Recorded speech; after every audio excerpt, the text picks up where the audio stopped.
some people to join in before I begin reading from where we left off. Um, it's hot. It's like 1,000 degrees here today. I'm outside. Um, Super professional. Uh, and I guess I'll start off by saying um,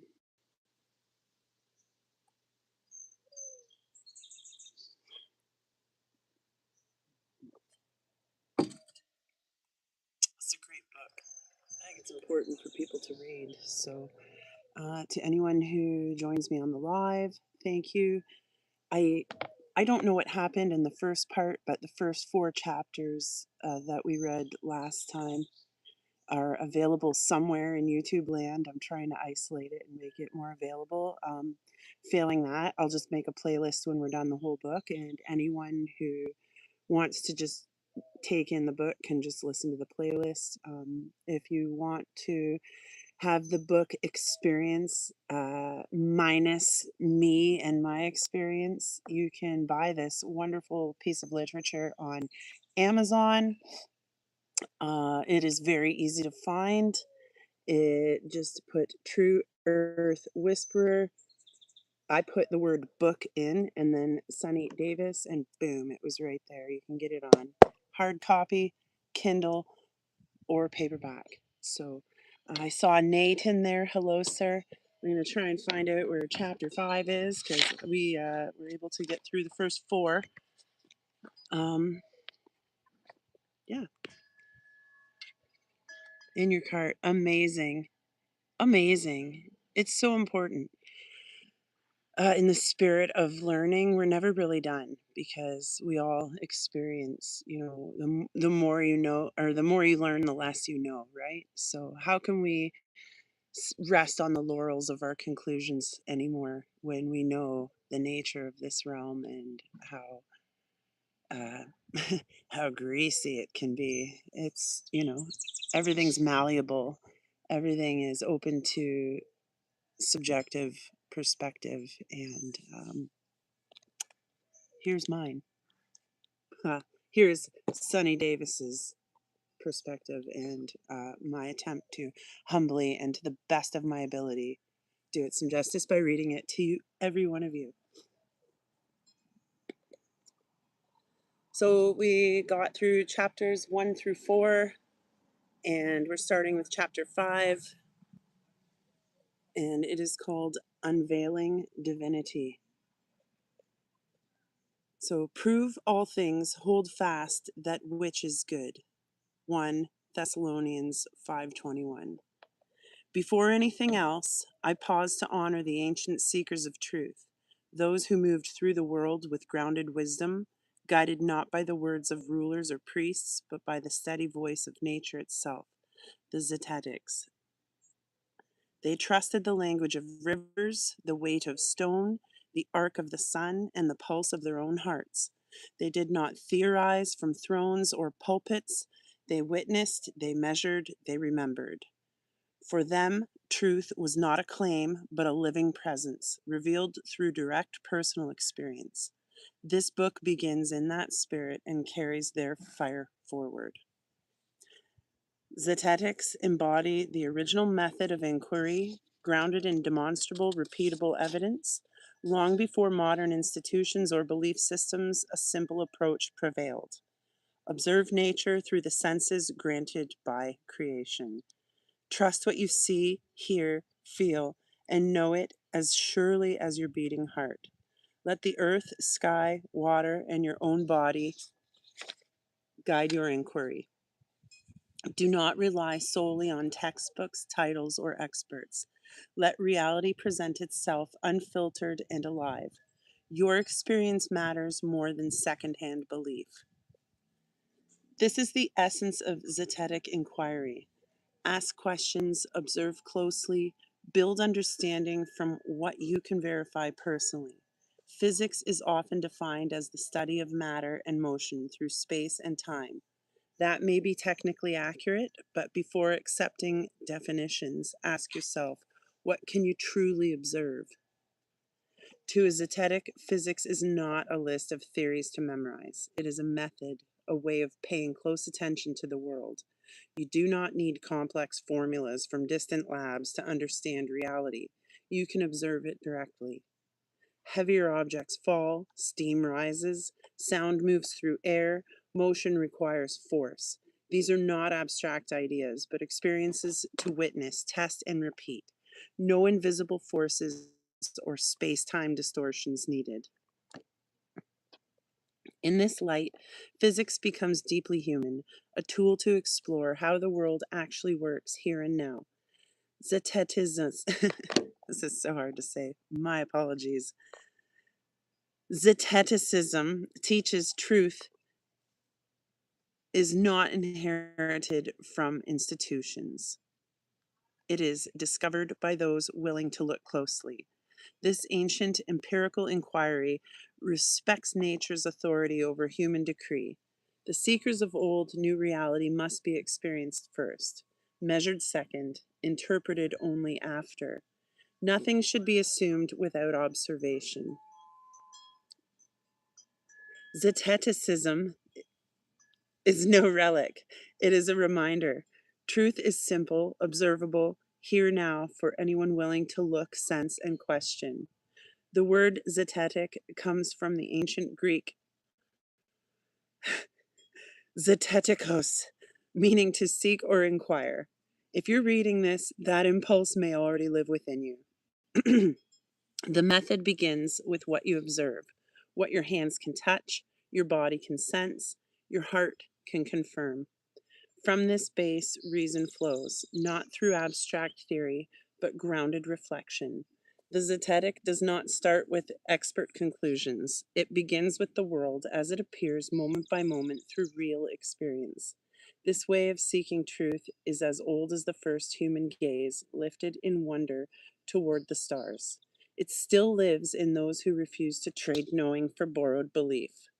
In the 1800s, freethinkers revived this approach, questioning rising dogmas of science, especially about Earth and cosmos. Among them was Samuel Burley Rowbotham. In 1865, writing as Parallax, he published Zetetic Astronomy, Earth, Not a Globe, challenging accepted cosmology of a spinning globe in empty space. Rowbotham avoided abstract mathematics. He leaned into what could be seen and measured. He argued Earth is not a rotating sphere, but a level plane, something testable by anyone. He believed modern science often masked speculation as fact. His experiments used water surfaces, horizon lines, practical tools. He revealed gaps in accepted models and invited direct examination of the world. For Rowbotham, this was no mere science, it was a spiritual revolt. He called people to awaken not only to Earth's shape, but to the nature of knowledge itself. This tradition runs far deeper than Rowbotham, through Gnostics, Hermetic thinkers, and indigenous wisdom keepers who trusted lived experience over told stories. To them, Earth was sacred, not a resource. The sky was a breathing vault of meaning, not mere concept. True lived in land, seasons, stories passed down, rhythms of life. Senses were not doubted tools, but trusted messengers of the soul. Sight opened understanding. Sound carried memory. Touch grounded presence. Experience was a conversation with the living world. Earth was guide, sanctuary. Its voice echoed in thunder, drought, wind, harvest. Every movement of nature carried meaning. To forget this voice brought suffering. To remember it brought life. In ancient times, truth was not argued, but witnessed and felt. Those who lived this way moved not as conquerors, but as students of mystery grounded in knowing. Rowbotham tapped this lineage. His message was greater than Earth's shape. He challenged the trance of forgetfulness, calling people back to what they already knew. He invited courage, courage to trust your senses, courage to question stories, courage to see clearly. Zeteticism calls us back to our natural instruments, senses, heart, balance, reason. It asks, what do I observe? What does nature reveal? What rings true in my being? You need not call yourself zetetic to live thus. Anyone who questions official stories or tests them against lived experience walks this path. In a world flooded with second-hand ideas and blind trust in experts, the zetetic path is a quiet rebellion, a remembering to see with your own eyes, listen with your own ears, feel with your own hands, and trust creation speaks directly. It's swimming season here. It takes desire and commitment to separate truth from lies, prove all things, hold fast that which is good, urges discernment, not blind faith.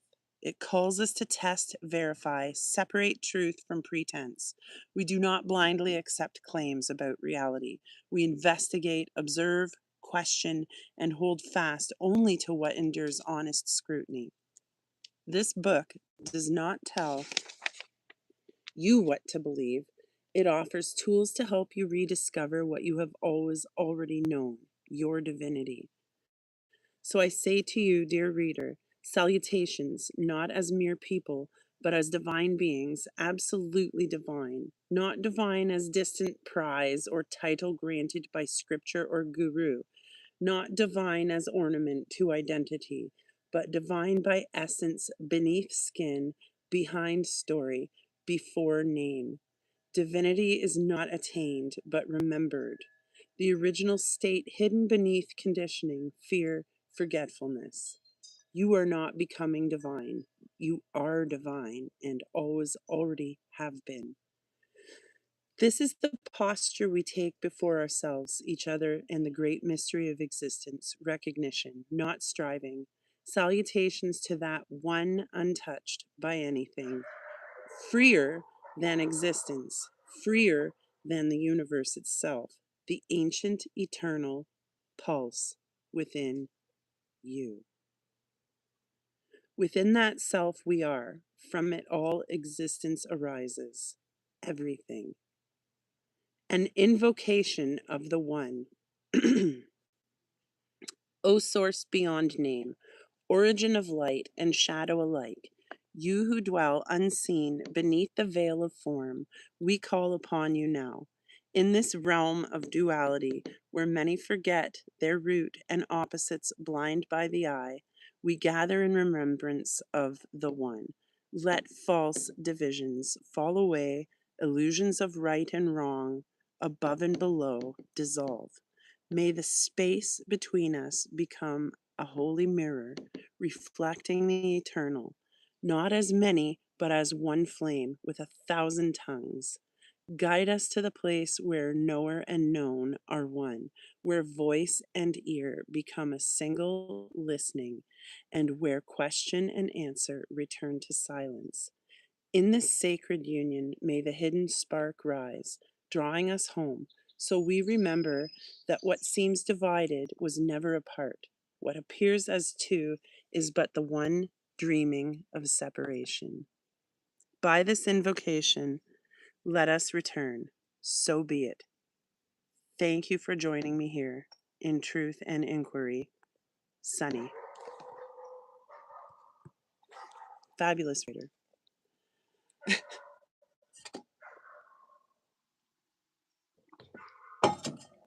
I'm streaming horizontal today. Oh, there's the chat. Okay. Nate. Mr. Bird. Thank you, gentlemen, so much for joining me here. All right, moving right along. Chapter 6. Diads over debates. To debate is to wander lost in the maze of certainty and clash. To dyad is to return quietly, reverently, to the sacred ground where listening reveals the mystery. Beholding births, understanding, and shared discovery stirs the soul. This book arises from a deep concern, not only for the shape of the world beneath our feet, nor merely for the nature of truth itself, but for the growing sickness in how we speak to one another and the forgotten art of seeking together. For millennia, humans have gathered in circles, forums, and sacred halls, engaging in the dance of debate, an ancient ritual born from the fire of curiosity and the hunger for understanding. From the agora of Athens, where Socrates wandered, questioning all with relentless inquiry, to the great philosophical schools, of the East, where dialogue was woven into the fabric of spiritual practice, debate was once a sacred art, a ritual to illuminate truth, to stretch the mind and spirit beyond its bounds. It was meant to be a vessel of light, where ideas were held up to the sun of reason and the shadow of doubt alike. Yet over time, as kingdoms rose and institutions hardened, debate's purpose shifted. What once was a sacred search became a game of power. Words turned to weapons, persuasion became conquest, and the aim transformed from understanding to victory. Voices grew loud with pride, reason grew clouded by ego, and the sacred space of conjoined exploration became a battlefield. The clash of ideas often left wounds rather than wisdom. The art of listening, truly hearing another, faded into the background, replaced by the drive to speak louder, to prove stronger, to claim dominion. I have witnessed these shadows deepen in our modern age. Divisive voices, fueled by fear, pride, and unchecked ego, have fractured our communal ground. Venom flows in discourse. Endless battles are fought not to discover, but to conquer. The rift between the rift between neighbors widens and fellow seekers become opponents. It is not difference itself that alarms me. Contrast and dissent have always danced within the human story and are essential to growth. It is the loss of wonder. It is the loss of wonder, that is to say, the fading of genuine, open hearted inquiry, the clutching to certainty so fierce that the sacred act of asking deeper, better questions is abandoned. From this ache, this quiet longing, this book is born, a remembrance of ancient ways, seeking truth through humble observation, sacred dialogue, and direct experience. A path back to common ground, deeper and truer, where we may agree to disagree, and where truth unfolds not as a gift inherited or decree enforced, but as a united arrival. Let us examine and compare what debate is and how it compares to Diads. The pros and cons of logical debate. Pros. So this is logical debate. Strengthens critical thinking, builds discipline in reasoning, identifies weaknesses in an argument, encourages clarity of speech and thought, useful for public dialogue and policy discourse. Cons: encourages combative dynamics, reinforces dualistic win lose thinking, can become a platform for sophistry and rhetorical manipulation, often masks emotional or experiential truths behind intellectual armor, tends to reward charisma and dominance over humility and sincerity. Here's how debates and dyads compare. Debate, adversarial focuses on being right, rewards, sorry, rewards persuasion, often triggers ego defense, seeks to win or convince, relies on intellectual combat, truth is externalized, provable claims, encourages fast thinking, goal, resolution, or victory. Whereas dyad is a collaborative, pardon me, dyad, collaborative focuses on understanding, rewards presence, encourages vulnerability, seeks to explore or uncover, relies on internal inquiry, truth is internalized, lived knowing, encourages slow, reflective awareness, goal, insight, and connection. Modern dyads trace their origins to Charles Berner, who developed the practice in the 1960s as part of his work on direct inquiry and enlightenment intensives. Berner refined the dyad as a disciplined, face to face contemplative dialogue designed to bypass belief and intellect, allowing truth to arise through immediate lived experience. The word dyad comes from the Greek duad and Latin dias or diadis, all meaning two parts joined as one.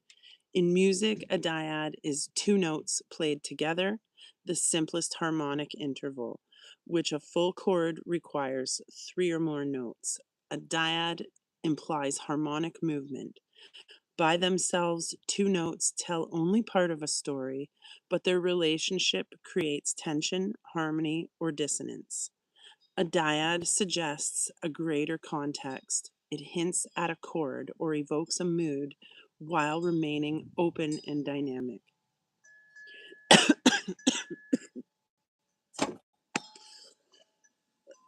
It's interesting too, as a musician, as someone who enjoys singing and creating harmonies.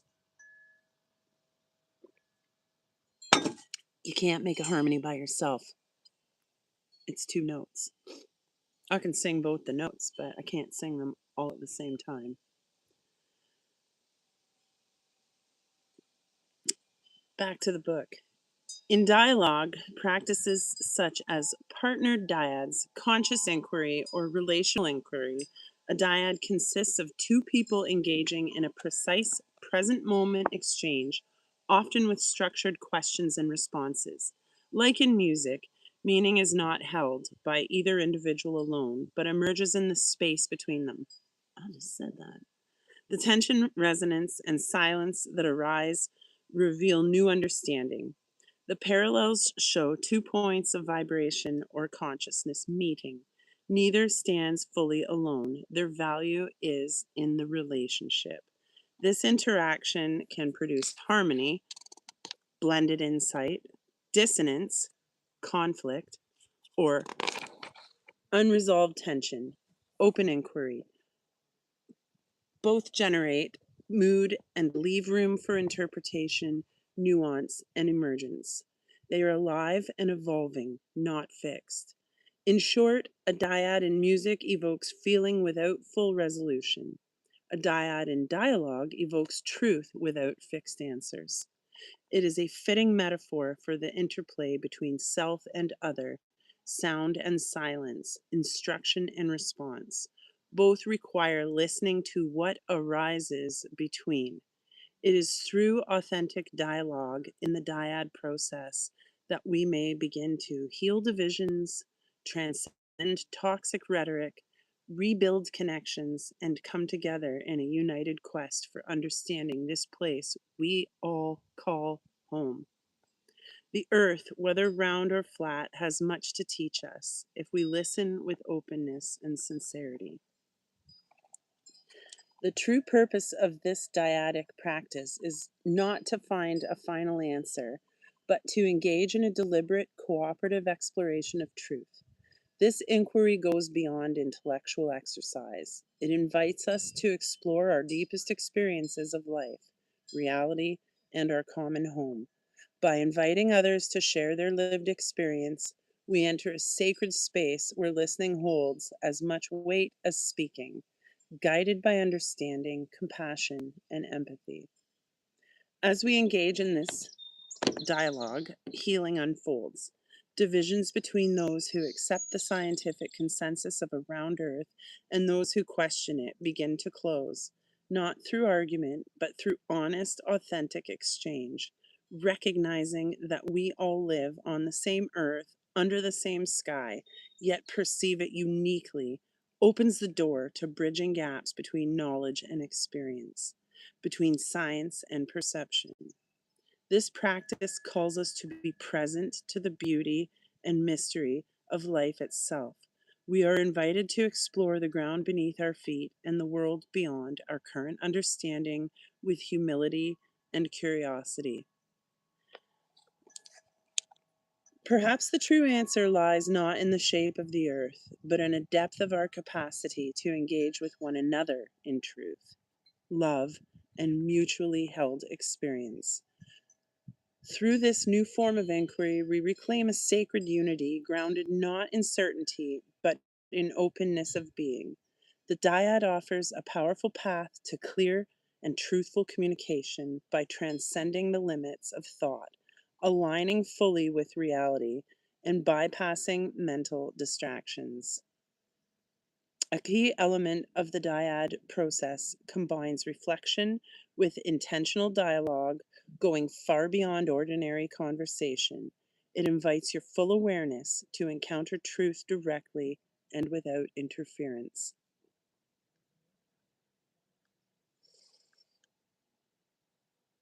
In the dyad practice, two individuals sit facing one another, maintaining comfortable distance on chairs or cushions. Unlike typical conversation, this is not a dialogue. It is a structured process where one person speaks and the other listens deeply without judgment or interruption. The listener remains neutral, creating a safe space for the speaker to express whatever comes to mind, positive or negative.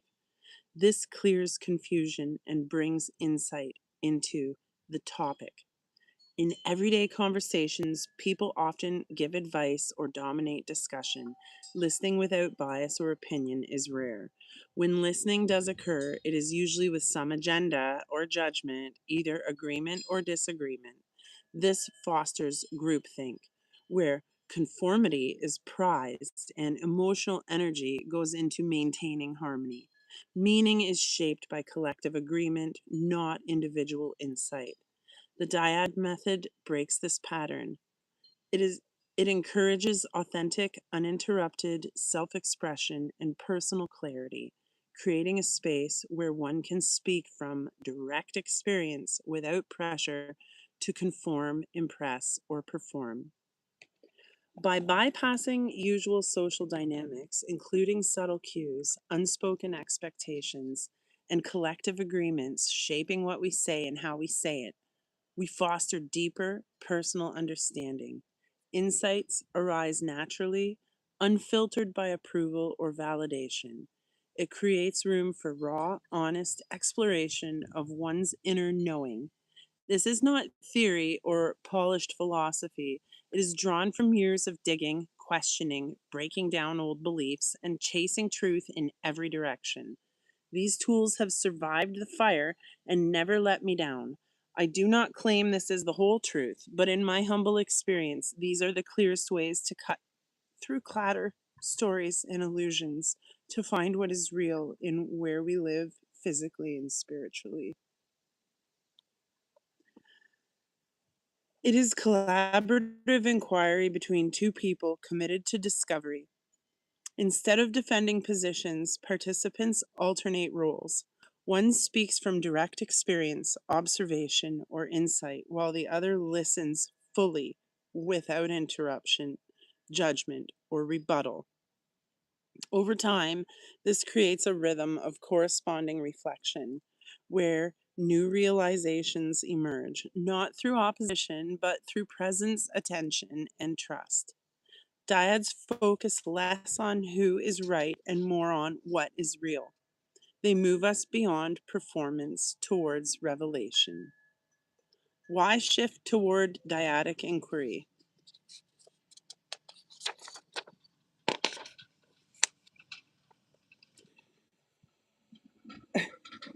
In an age where information is abundant, yet understanding is rare, it has become increasingly difficult to have meaningful, honest conversations about the things that truly matter.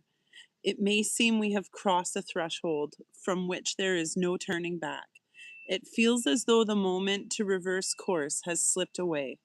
Yet within our midst lies the seed of a possible healing. The dyad practices offers a way back. When we practice dyad-based dialogue, we invite a different kind of knowing to emerge, one that honors both logic and intuition, reason and experience. Dyads cultivate what debates often suppress: the vulnerability of not knowing, the courage to admit error, and the humility to be changed in the presence of another's truth. We're not here to merely argue better. We're here to inquire deeper. We're not here to memorize fallacies. We're here to learn how truth feels when it arrives in real time, unforced and undeniable. That is why, while this book examines arguments, counter-arguments, fallacies, and frameworks, its deeper intention is to point toward a new terrain of thought, a space where truth isn't something to win, but something to meet together. So as you read, I invite you to hold this text like a dyad. Don't just argue with it, engage it. Let the words question you, not just inform you. Let them reflect your own inner knowing or your own resistance. When you're ready, invite someone else to do the same with you, beside you, not against you. That is how real understanding is born. While the inspiration for this book lies in the ongoing conversation surrounding the nature of our earth, whether round, flat, or something else entirely, it reaches beyond that. The dyad is ultimately a tool for any honest inquiry, for any seeker willing to confront their assumptions, to question their perceptions, and engage directly with what is real for them in the moment.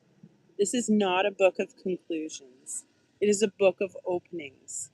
It is an invitation to curiosity, to humility, to reverence, and to the living experience of direct knowing beyond belief and beyond the need to be right. For the seasoned debater, whether you are a flat earth advocate, a staunch defender of the globe, or a firm mystery embracing explorer of consciousness, I welcome you to this method. May it serve you well.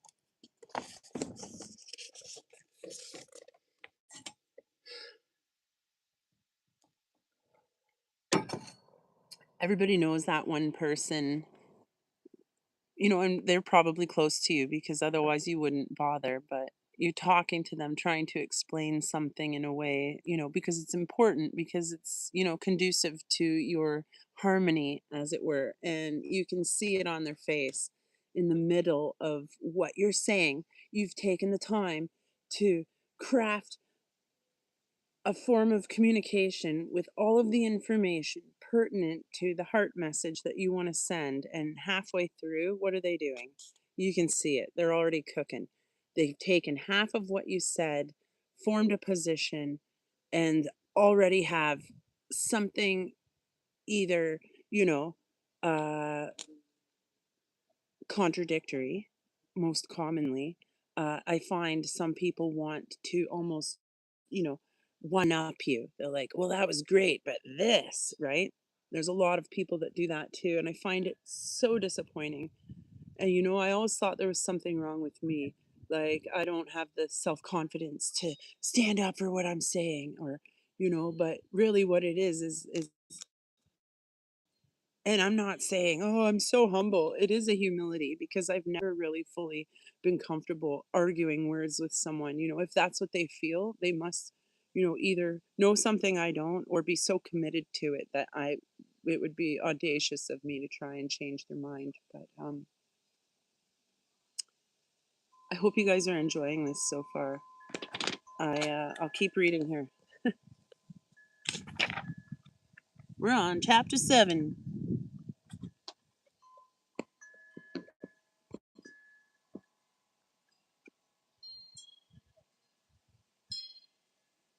Okay. Oh, hi, Raji. Yeah, something happened to the last stream. As it was uploading, I thought, I'll stay ahead of this. And I hit it and tried to make it public. Um, as it was uploading, and then it was mysteriously gone. There was a draft actually left behind in my YouTube studio, but it's this video. So I don't know what the heck happened. Like I said, if I can't find it, I contacted YouTube to see if they could find it in the mysterious void of YouTube land. Um, and if they don't, I have access to it, and I'll just put it in a playlist. So that's how we will combat that mystery. But today I'm horizontal, so that if you're casting to a TV, that's easier too. And yeah, why not? That's it's the shape of the book.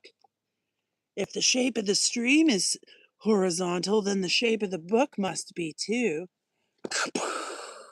See how that works? All right. All right. I've had enough of this. Let's get back to it. Actually, I'm going to.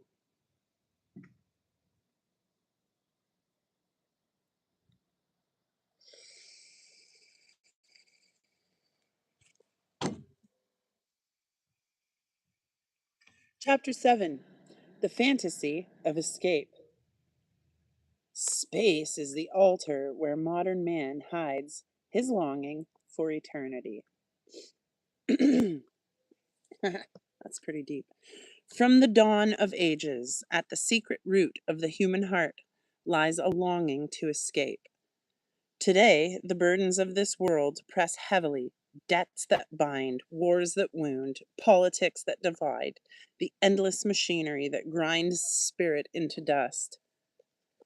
Against this weight, through movies and telescopes, the imagination casts its gaze upward and fashions a vision of a realm beyond. In that realm, no law restrains, no gravity anchors, no ruler commands. It is pictured as a sanctuary. Oh, you son of a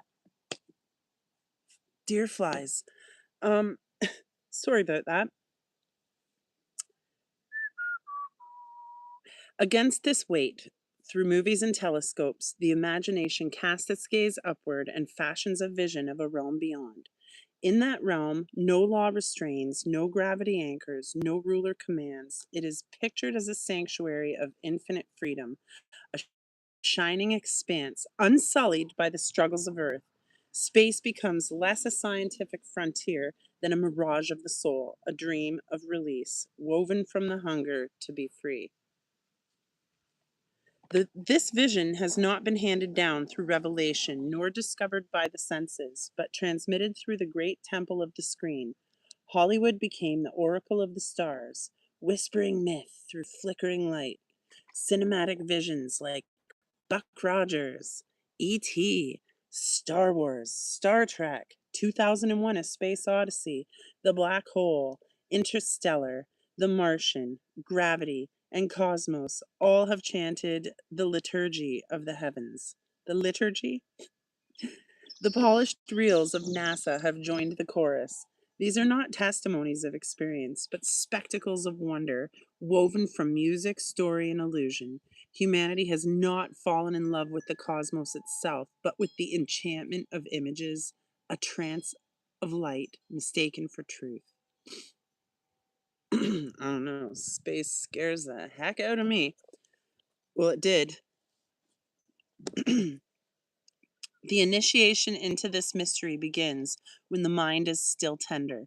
Children are taught early equations of devotion, the astronaut as radiant hero, the rocket as chariot of progress, the moon as the promised land, and the science as the unquestioned oracle. These seeds are sown before discernment takes root. By the time maturity arrives, the myth has grown into the architecture of identity itself. To question is to unsettle the very ground of being. Doubt feels like betrayal, not because of the belief was chosen, but because it was planted like a sacred law. As the old altars have crumbled and traditional faiths have faded, new liturgy has risen. The Big Bang has taken the place of Genesis, proclaimed as the first great fiat of creation. Black holes have become a modern hell, dark abysses of annihilation. Astronauts are exalted as saints, adorned in shining garments, ascending into the heavens as living icons. Cosmic evolution is sung as divine destiny, a hymn of progress, guiding all things toward a higher unfolding. Outer space has become a secular heaven, a realm beyond the veil where hope is stored, a place where the restless heart anchors its meaning. It is easier to gather around these stories than to face the darker mysteries, the trickery of institutions, the limits of human sight, the fragile nature of official truth. Belief unites. It is honored, rewarded, and celebrated as intelligence. To doubt is to be cast out, mocked, silenced, or deleted. The collective story binds like a charm, a spell against exile. To uphold, it is to belong. To question it is to stand alone in the wilderness.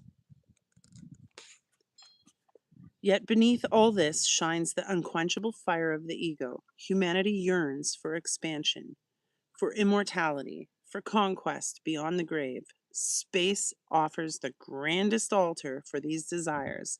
Visions are proclaimed of colonies on Mars, of kingdoms stretched across galaxies, of futures where death itself is conquered. But these are not truly about the stars. They are about the hunger for significance, the desperate longing to be part of the infinite. Space cloaks this yearning in the garments of science, giving existential ache the appearance of destiny. The fascination with outer space endures not because it is known, but because it speaks to something ancient and unfulfilled. It gives hope without proof, progress without struggle, meaning without the inward journey. It crowns the institutions of power as guardians of truth, while letting the individual feel part of a cosmic saga without leaving the comfort of the familiar. In truth, space is not a realm of proven reality, but a great myth, radiant, unreachable, and endlessly souled. It is the perfect parable for an age still thirsty for wonder, yet fearful of turning its gaze inward, where the deeper heavens lie waiting in the chambers of the soul. All the old yogis think that space is an element. I don't know. Whee, look at him go. Hey guys, check this out. What is it, man? I don't know, but I sure as shit wouldn't want to try and land a rocket on it. Oh! Anyways, chapter 8, Thought Traps. In all directions, there is so much truth in our favor that we can well afford to be selective and magnanimous, charitable, and condescending towards those who simply believe but cannot prove that we are wrong.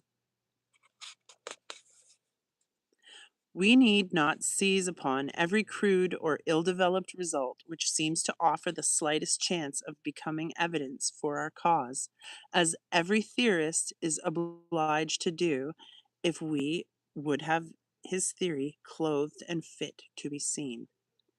We can afford to patiently wait, carefully weigh, and well consider every point advanced in the full assurance that simple truth, and not the mere opinions of men, is destined sooner or later to have ascendancy. That is a quote from Parallax, Zetetic Astronomy, Earth Not a Globe, 1881. The question of Earth's true nature and shape is as ancient as wonder itself. Across the ages, two visions have stirred the human soul: the Earth as a radiant sphere suspended in a vastness, or as a boundless, steadfast plain beneath our feet.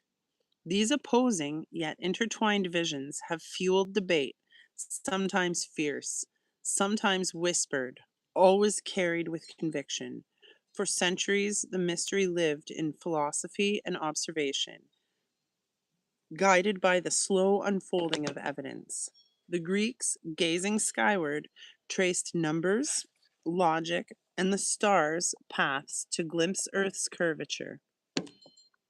Elsewhere, through sacred tradition and the immediacy of sight and touch, many held the earth as level, still, and sure. In every age, seekers. Godheart Garden, hello. I had to scratch my. Anyways. In every age, seekers rose from temple steps and celestial towers to question the cosmos. They charted stars, imagined new patterns, and searched for meaning beneath sun and moon. Philosophy, physics, and purpose wove like threads of a sacred cloth. Then came new myths of creation, universes expanding, stars igniting, and stardust awakening to life. For those who embrace the modern tale, time stretches into billions of years, galaxies clash in silent voids, and worlds form through chaos, ruled by impersonal laws and gravity's grasp. Yet, some look upon this story and sense another truth. Could chaos birth such harmony? Could waters lie perfectly level? Could sun and moon keep rhythm by chance? Could ancient verses conceal a creator's design? Was Earth ever a spinning orb flung from cosmic fury, or has it stood fixed in intention and purpose? Were old cosmologies only shadows or vessels of forgotten wisdom? Has science unveiled truth or cloaked it in skepticism? These questions whisper from sacred scrolls and secret places, a call to remember the voice at creation, etched in stone and spirit. Was Earth set to spin by chance or anchored by divine will? Over time, the great debate fractured. Inquiry gave way to pride, dialogue to division. What began as search became contest. In the digital age, venom replaced curiosity. Behind keyboards, voices turned cruel. We all know what that's about, eh, Roger? Uh, you should not bear children. You are the lowest of beings. Slurs like globetard and flat-brained flirt replaced reason. Families and friendships broke under the strain. What began as a conversation about our world became a battlefield of belief. Easy. Easy, Roger. We can work it out. Yet, from the ruins arises another path, the Dyad. It bears repeating that this is no contest, but an interwoven journey where two souls listen not to reply, but to hear. The aim is not to conquer or convert, but to uncover what lies beneath the surface. Here, assumptions dissolve, replaced by wonder. If we open ourselves, new questions emerge and new ways of knowing appear. In such inner space, we may awaken a part of ourselves long silent and sleeping. This book offers an invitation to create something unique, not to reject anything, but to seek truth with humility, openness, and courage. The role of debate. Since antiquity, debate has been the forge of intellect, from Athens' forums to modern halls. It has tested ideas, defended belief, and challenged thought. At its height, debate uncovers hidden truths through clarity and discipline. Yet, too often, it hardens divides instead of building bridges. Victory becomes the goal and truth is lost. This work seeks to move beyond such confines, exploring questions that spark dispute. Earth's shape, the nature of truth, the role of science, the limits of perception. The aim is not victory, but sacred dialogue. Sophistry, sophistry, sophistry. It's a big word. Good thing it's a definition because I don't really use this one too often. Sophistry, I'm going with that, is clever speech that dazzles but does not endure. It dresses falsehood as wisdom, persuades without revealing, and thrives where passion outweighs reason. Many have never walked the path of logic, leaving them vulnerable to voices that charm without foundation. In the globe versus level earth debate, sophistry thrives. Ridicule appeals to authority, caricatures, oversimplifications, and false dilemmas cloud inquiry. Even the wise are caught by arguments that sound persuasive but lack substance. To journey through this terrain, we must cultivate discernment, the ability to recognize flawed logic, question hidden assumptions, and seek truth through reason, evidence, and direct observation. Logical fallacies. Before entering, we unveil the traps that ensnare thought. Logical fallacies, first named by Aristotle, are shadows that distort reasoning. They weave sophistry's veil, leading us astray in the debate over Earth's shape. Fallacies spread like poison.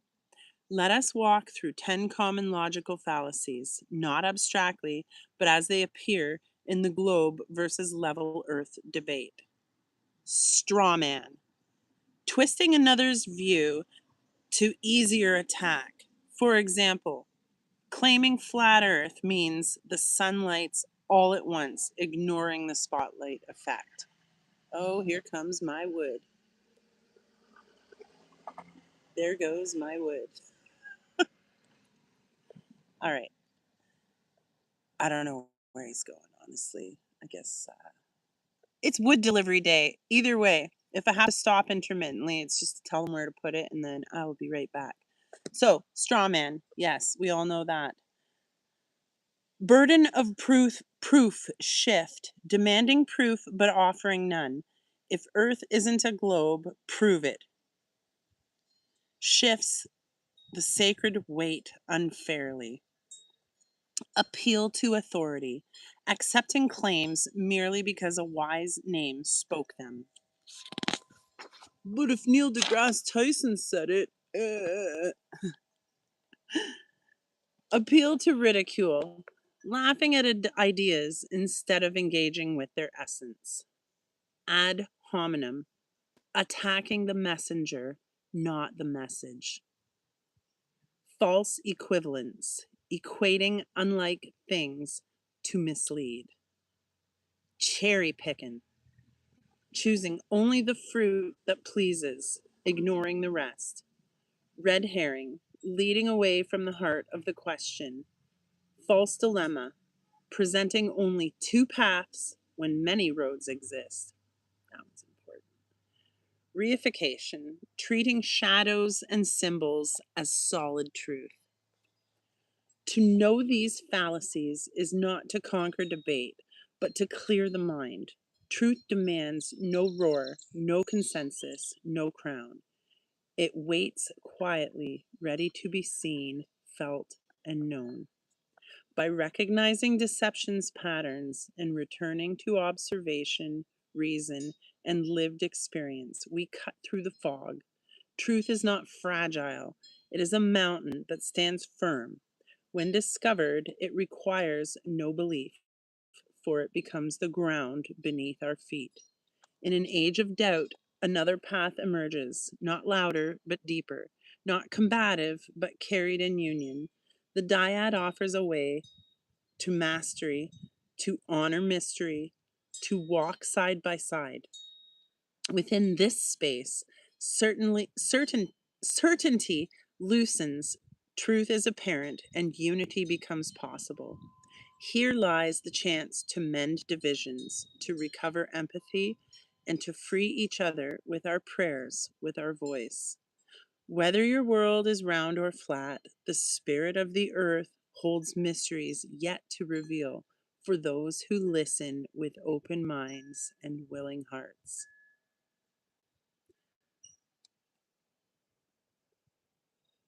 The truth is like a lion. It does not require defending. You let it loose and it defends itself. That was a good one. I like pictures. Do not forget that you can easily obtain this book on Amazon simply by searching the name of the title, the author, and what the heck. Throw in the word book if it makes you feel better. You will come to this page. You can get it in hardcover, Kindle, or paperback. So I am honored to have a hardcover, which is good because it's going to be in the mix. So this is chapter 8. Oh, chapter 9. All right. We'll do this and see where we're at, and we will for sure keep going here. I hope you guys are enjoying this. I hope I'm doing it justice. I hope I'm not reading too monotonously. I hope it's easy to, I hope it's at a pace that you can kind of soak it in. I hope I'm doing a good job. Lord Racer, he's racing his way to a better day, yeah. Chapter 9, the styrofoam sun and the seeds of doubt. The scene is a shadow of the real. The senses are your first prophets. I like that. Among competing explanations, the one with the fewest assumptions often draws us closest to the truth. Simplicity is not always right, yet complexity demands reason to exist. This is the essence of Occam's razor, named for William of Occam, a 14th century English philosopher and theologian,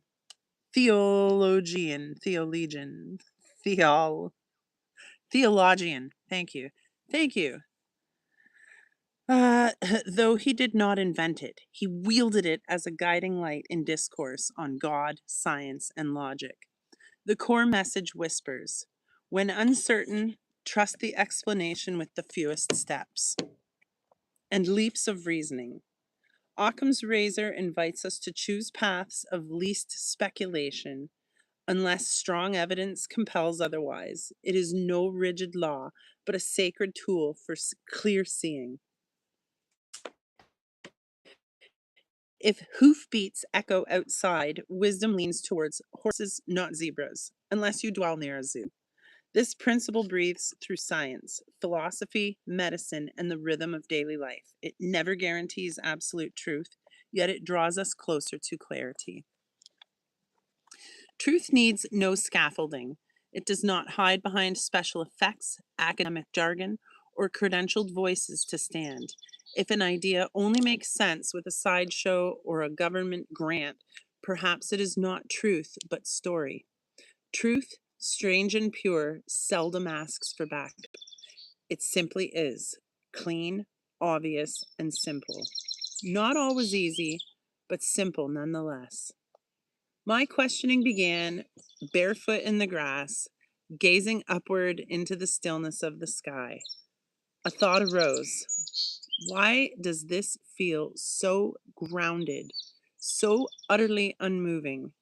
Everything I had been told declared we spin through space at dizzying speeds.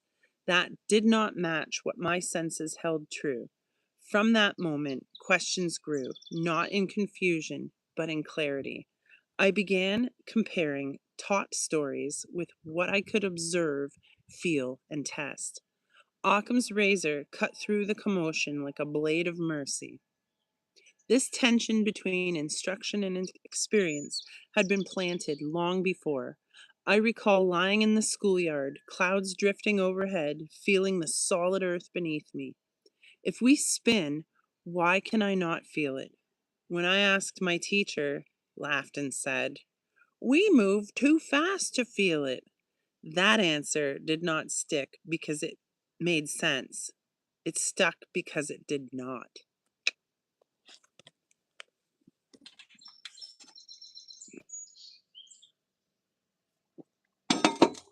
Sometimes I stare at the sun and ponder the mental gymnastics expected of me.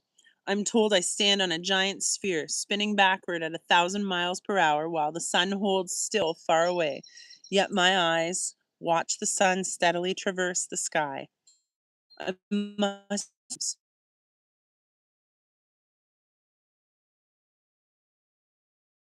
the fool on the hill sees the sun going down, but the eyes in his head see the world spinning round. Now I wonder who the fool is, me or those who ignore what they see to protect what they were taught. As I grew, I stopped asking, started repeating.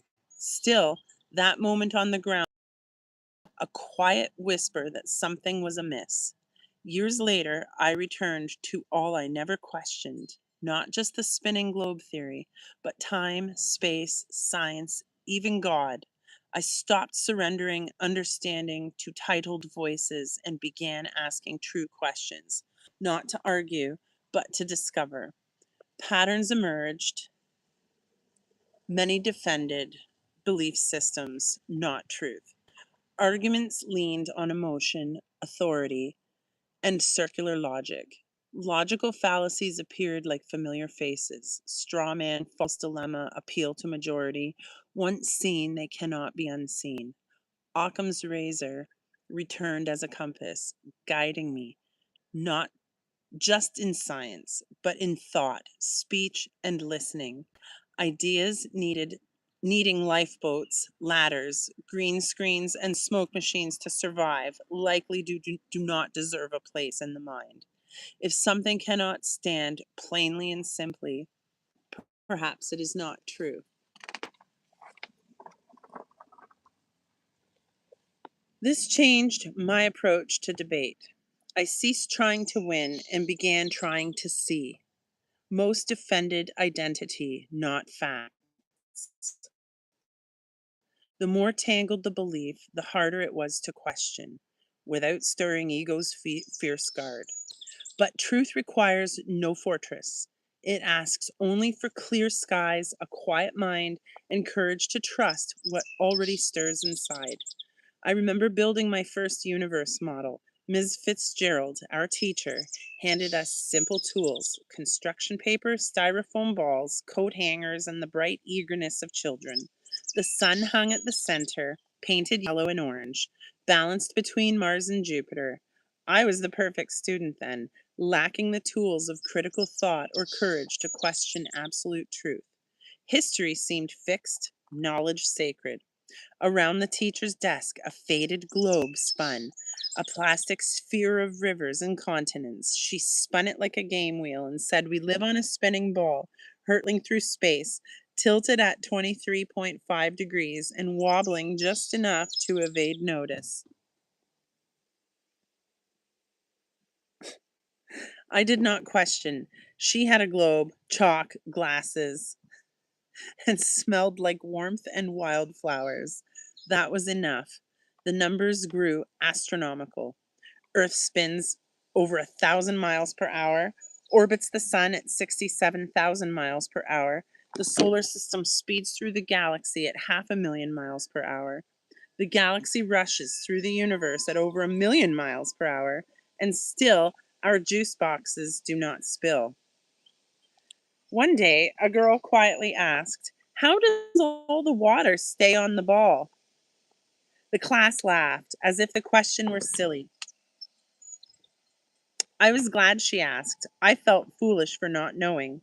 We all swallowed the story, an invisible force so powerful. It holds oceans on a spinning globe, yet so gentle you cannot feel its pressure. Miss Fitzgerald explained gravity as the pull between masses, stronger when objects are bigger or closer. But this explanation forgot birds, butterflies, balloons, and dust. Dust, tiny things that seem to escape the rules. A boy said his pilot father never saw Earth's curve from the cockpit and flew straight to destinations. "Take it, Miss Fitzgerald." She replied, "The Earth is so large, the globe just a small model. Curvature is only seen as boats vanish over the horizon. We cannot feel the tilt or spin." Silence fell. Then a hand rose with a voice I will never forget. Miss, it says here on the bottom of your globe, for decoration only, not for educational purposes. How come? Now, growing increasingly impatient, Miss Fitzgerald replied, they all say that. And just like that, class was dismissed. I carried these teachings into adolescence without question. Belief was easier than doubt. Life felt heavy enough already. Born with a degenerative neuromuscular condition. I'm going to pause you for a sec here because my wood delivery is happening.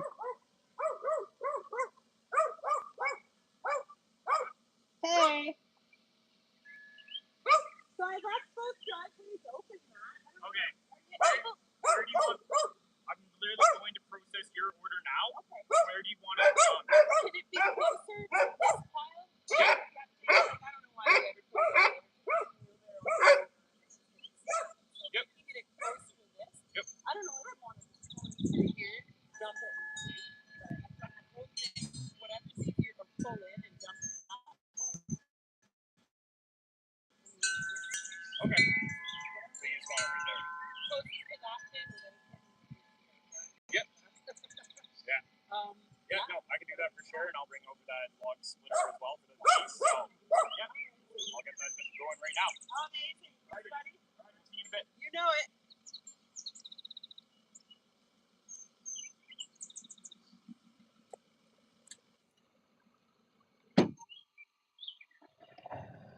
Where was I?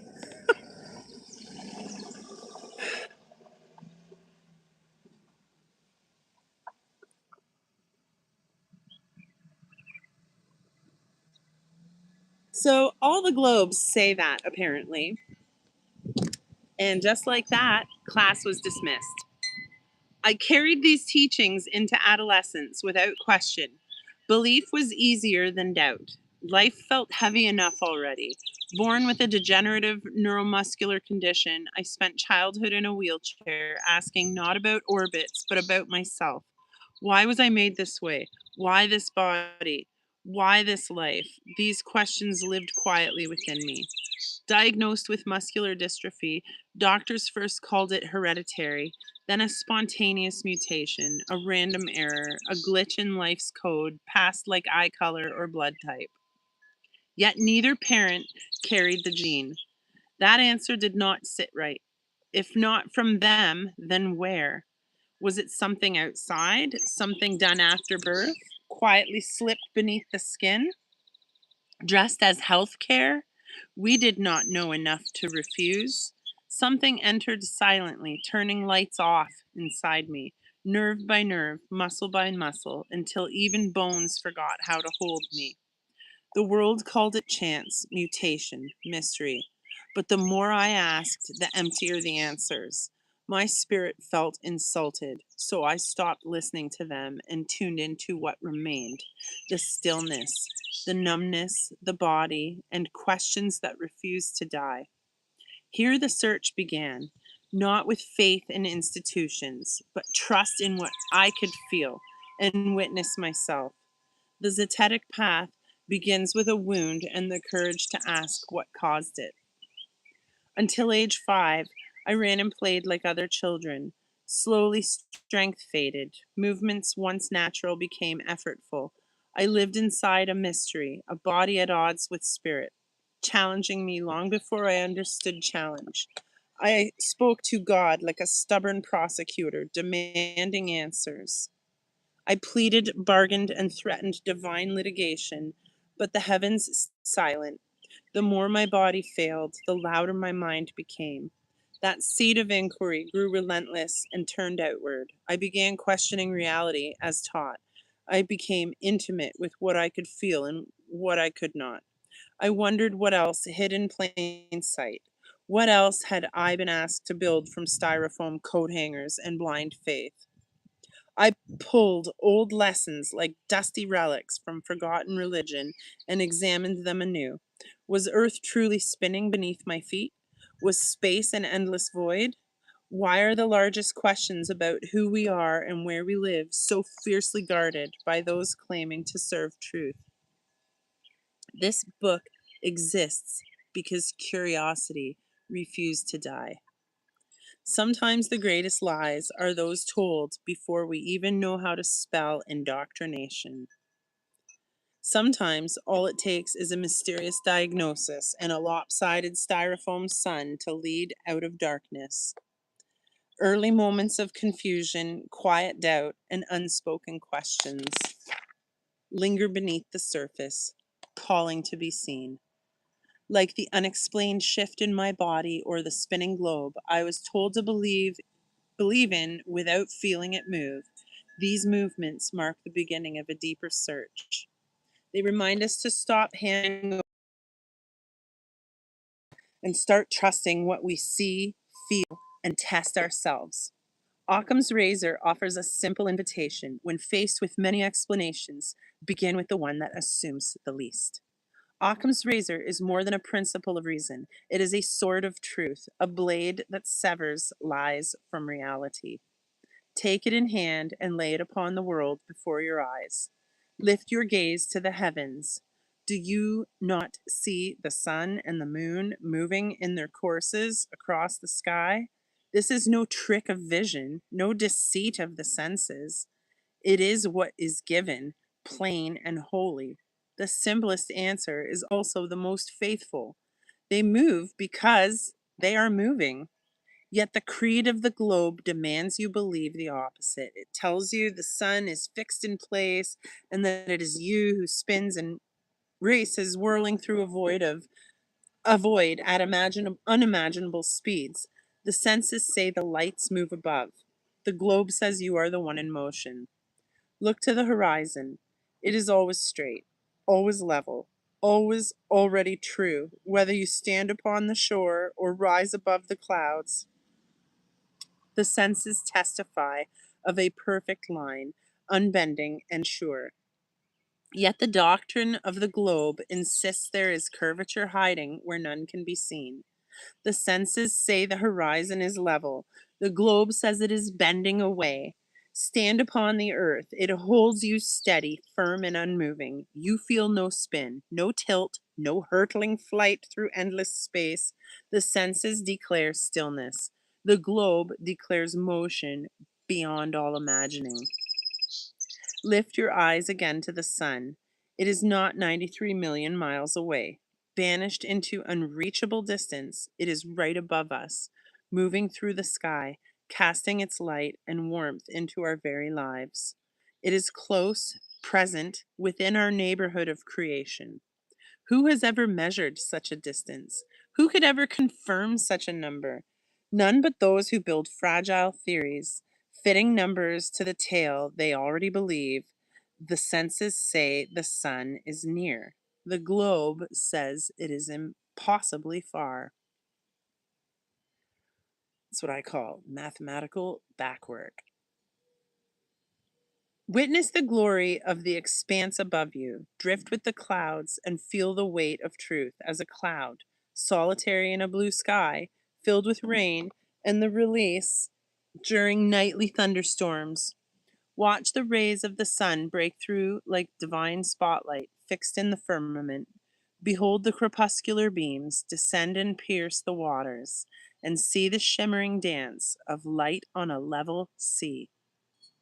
It comes out like a bridegroom from his chamber and rejoices like a strong man to run its race. Psalm 19:5. And then stop. Ask yourself, why did you ever doubt the witness of your own eyes? Why trade the testimony of your senses for diagrams and cartoons in a book?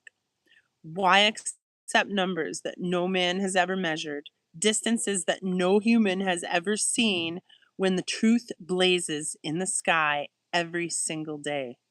The sun itself cries out, I am near, I am present, I am here.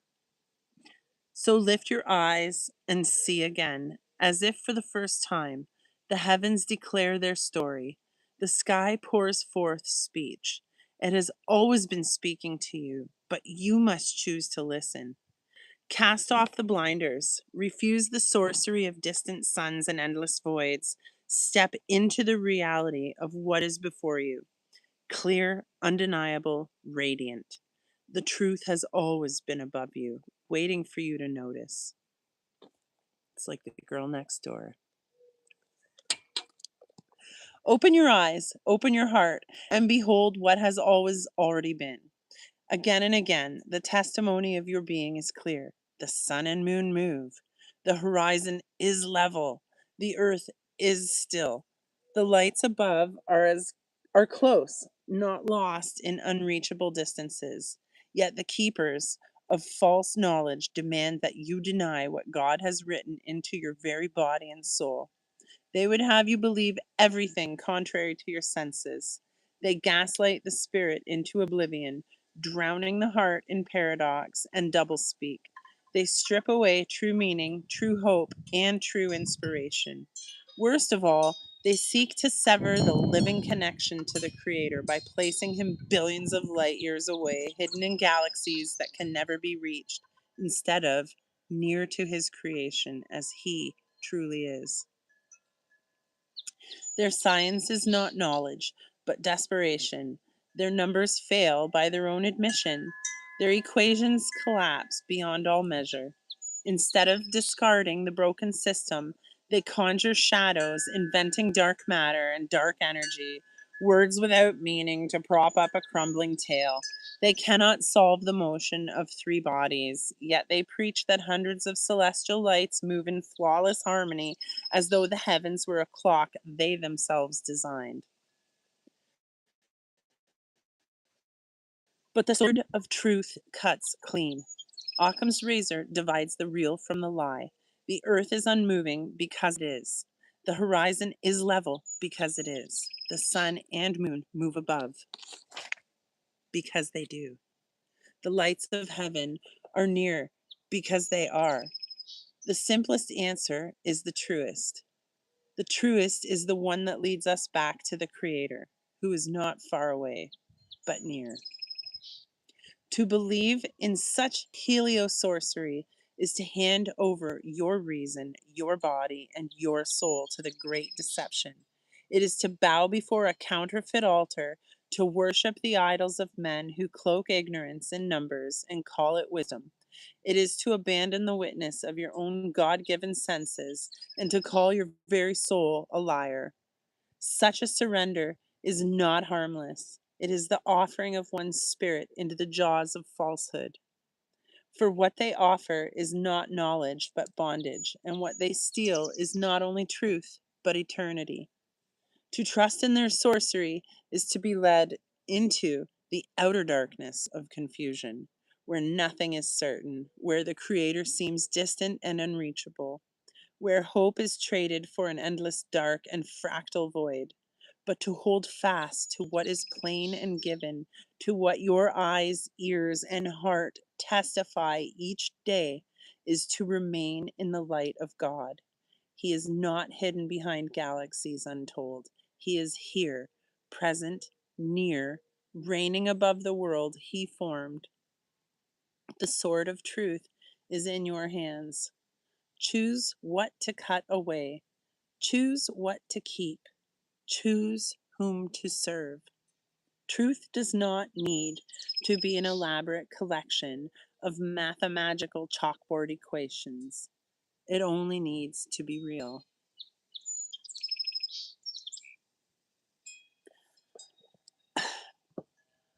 Are you guys enjoying this as much as I am? I feel like I'm holding one of the most important books that have come down the pipeline in a while right now. Um, I think, you know, like I said, mathematical backwork. You can make an equation, a mathematical equation, you can create one without getting up off your ass and walking outside to support any claim. And therefore, so any truth you can prop up with a mathematical equation easily, obviously. And having said that, every lie Unfortunately, as a nature of duality, you can create a mathematical equation to prop that up too. And I think that's, I scream it, from the corner, whether anyone listens or not. But either way, I think that's what this is. If you just believe math, then you don't know what you're believing because you can. Like, how do you think NASA is getting away with this, and all these scientists and, you know, like E equals MC squared. There's a reason why they made that so fun and easy and on t-shirts and popularized. And, even the man himself who made famously that one small equation questions the shape of the earth as well. It could be either way, guys. But don't focus on that. Focus on all this shit up here that we pling pong pong ting dong abacus calculator. I don't know. It's frustrating. Um, do you guys want to do another chapter?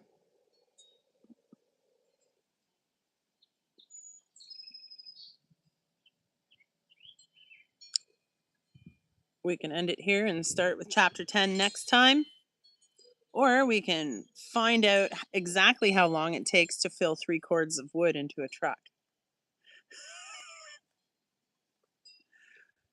You're in it for the long haul, Nate? Good lad. All right, let's do one more chapter. We'll do chapter 10 and then we'll see where we're at. And then obviously we'll come back and start off from where we were. And then I'm jumping in the river because it is 96 degrees in the shade. Real hot in the shade.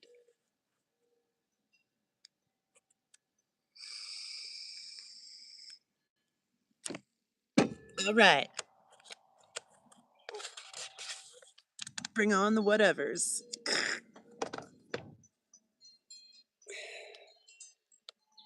Chapter 10. Tell me where you are. The sacred task is not to seize an answer, but to behold the tension of opposites until what is real quietly emerges. Imagine being told that critical thinking means doubting everything, questioning endlessly, and tearing apart every idea that crosses your path. It sounds noble at first, like the way of the brave skeptic who fears no dogma, yet nothing could be farther from the truth. To question alone is not to think critically, it is only to hover at the doorway. Real thinking begins when we step inside and weigh the answers with care. Critical thinking is not a weapon of suspicion, but a lamp of discernment. Questions matter, yes, but only as much as they lead us to something more solid. Without evaluation, question is like inhaling too much air or drinking water without end. Life-giving in measure, destructive in excess.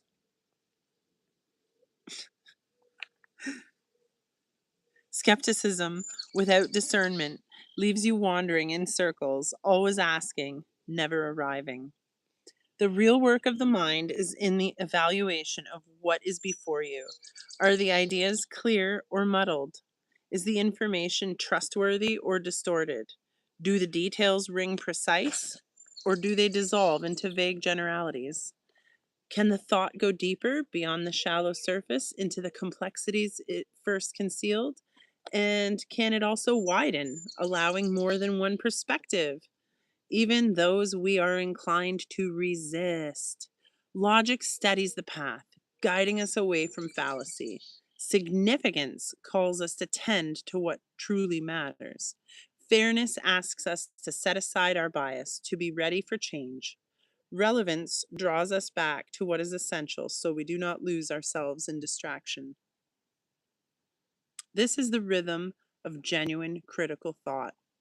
Not suspicion alone, but careful seeing, deliberate weighing, patient listening. That.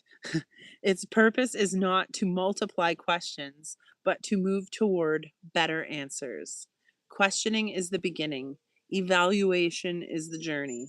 Truth is the destination. Follow the thought Follow the path of thought like a fearless explorer, one question leading to another. Soon you may find yourself like Alice, tumbling down the rabbit hole to Wonderland, compelled onward by curiosity. But there comes a moment when you must pause, not searching outward, but listening inward. You notice the dissonance rising in your being when faced with something that challenges your certainty. That unease is not your enemy, but your teacher. It is the signal that you stand on, the threshold of growth. To think critically is also to trust the subtle compass within, to allow inner voice to rise and guide, to let your life's own pilot navigate the terrain where logic meets intuition. True discernment honors both. Trust it. Allow it to question, to explore, to weigh, and then to rest in what is clear. For the greatest discovery is not the endless asking, but in the recognition that you already hold within you the quiet means to know. Critical thinking is not distant or abstract. It is you here, looking honestly, feeling fully, listening deeply. It is the art of being awake to what is and the courage to follow where truth quietly leads. So now, take a breath, let your shoulders soften, feel the ground beneath you. Ask yourself, where are you right now? Not just in a room, not just in a story, but in your life, in this exact moment of awareness. Here you are, present, breathing, awake. This is your starting place, the foundation of clarity. From here, your questions can arise without fear.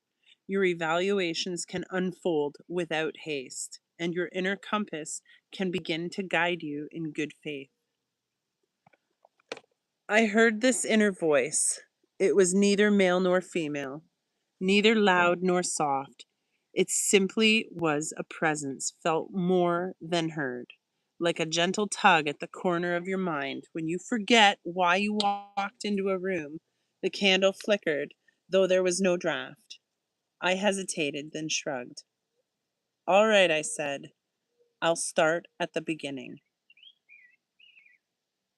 I was born, and this, of course, being our splendid author. I was born and arrived to a place called Calgary, Alberta, a big city near the Canadian Rockies. Two to two ordinary people doing the ordinary thing of bringing a new life into a world. They thought they understood. I can't say I remember much of those earliest years, only flashes. The feel of cool water, the thrill of a chase, the ache of a scraped knee, and the strange and wonderful sensation of laughing so hard you forget to breathe. Growing up, it was normal to be surrounded by the friends of my parents, my grandparents, and extended family, a rotating cast of familiar faces that made up the texture of those early years.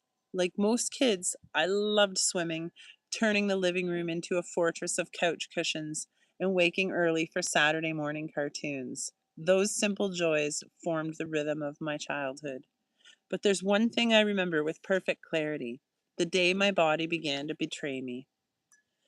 The search for answers was strange and unsettling for my mother. She was frightened, but did not give up, taking me from one doctor to another. Most told her I was just a lazy kid dragging my feet. It was easier to label a child than to listen to a mother's instinct.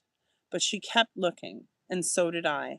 I was 5 when the doctors gave it a name, a kind of muscular dystrophy. I was too young to know what that meant.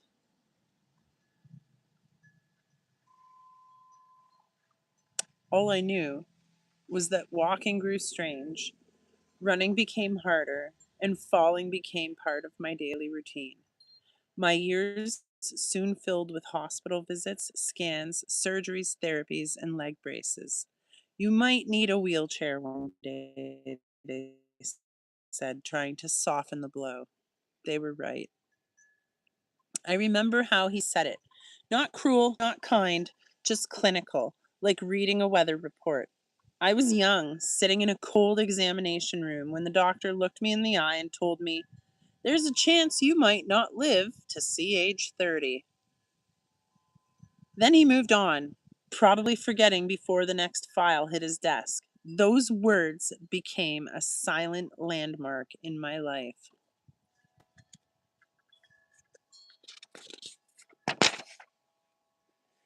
Every year felt like borrowed time.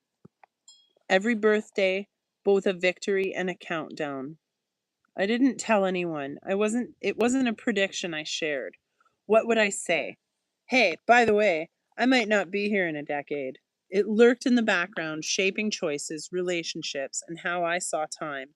I couldn't let it go. It hung there thick and heavy like humidity before a storm. I carried in the quiet parts of of my mind. I wore it like an invisible tattoo. It shaped the risks I took, the people I held too tight, the words I never said. It was always there, not front and center, but tucked in the margins of everything.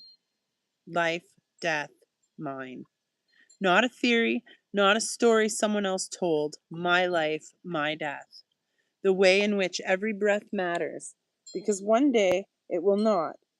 And that truth did not break me. It made me pay attention.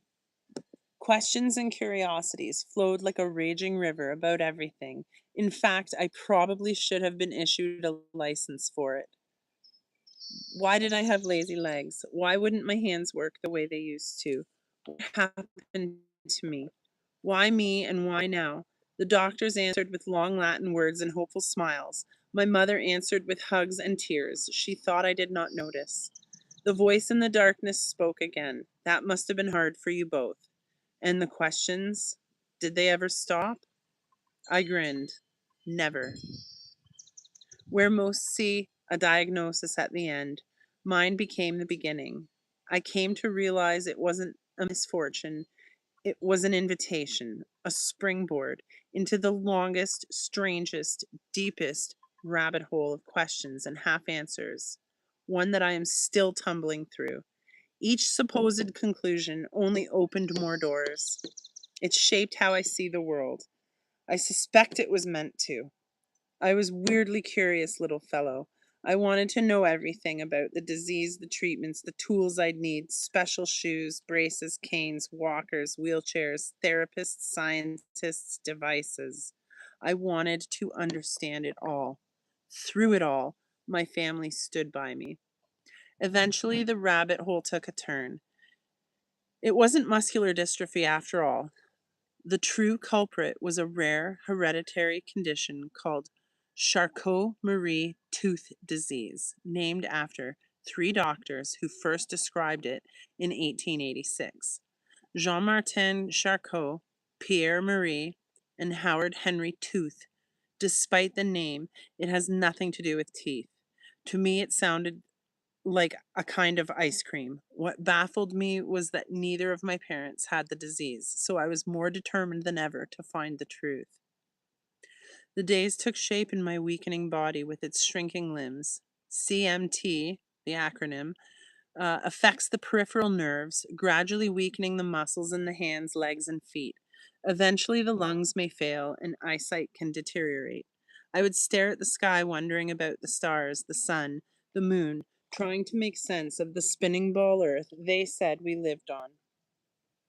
All while trying these things, back to the stories I was hearing in church on Sundays. I went to Catholic school.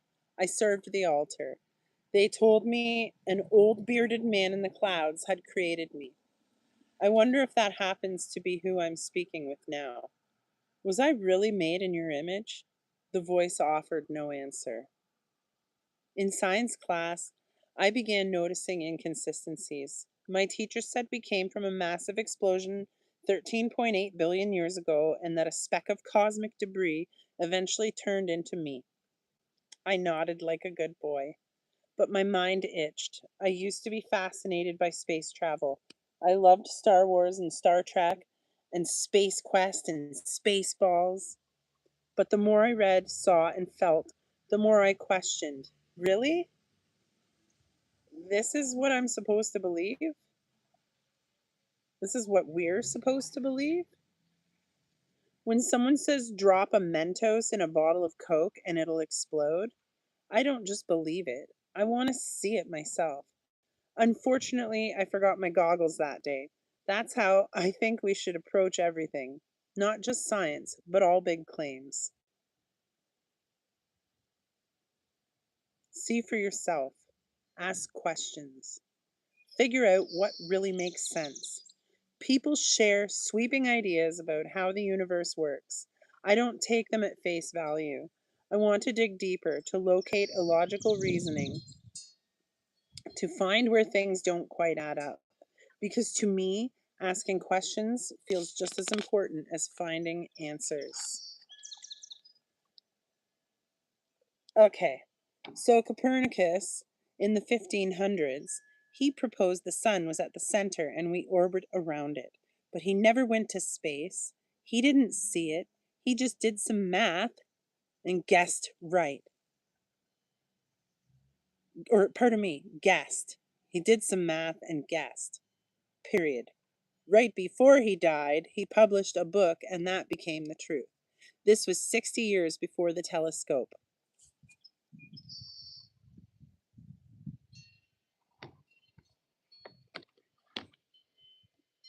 I think they should mention that anytime someone quotes Copernicus, they should mention that little fact. Just saying. Wow.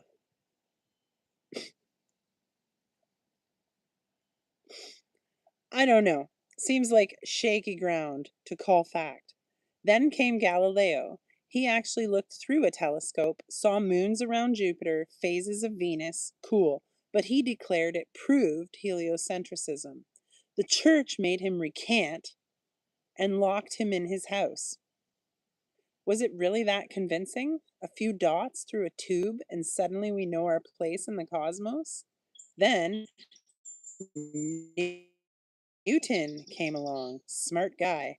Planets, apples, rainbows. He wrote Laws of Motion, a big book in 1687. People said he cracked the code of the universe. But again, it was all theory, numbers on paper. He never went to space. He never proved Earth moves. What if the apple had missed his head and landed in the water? Would he have reached a different conclusion? Then there's Einstein. Einstein. He flipped everything again. Time and space are flexible. Gravity is curved. Space.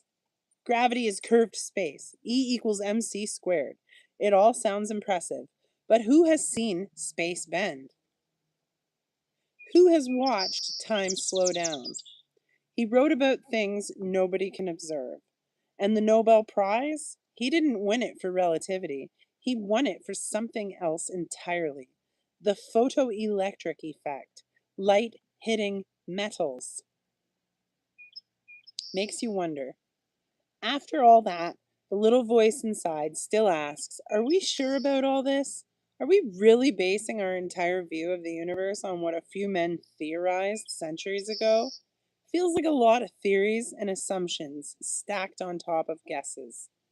I kept reading. Old star charts, ancient maps, scientific papers, experiments from before everything became cartoons and press releases. The more I read, the clearer it became.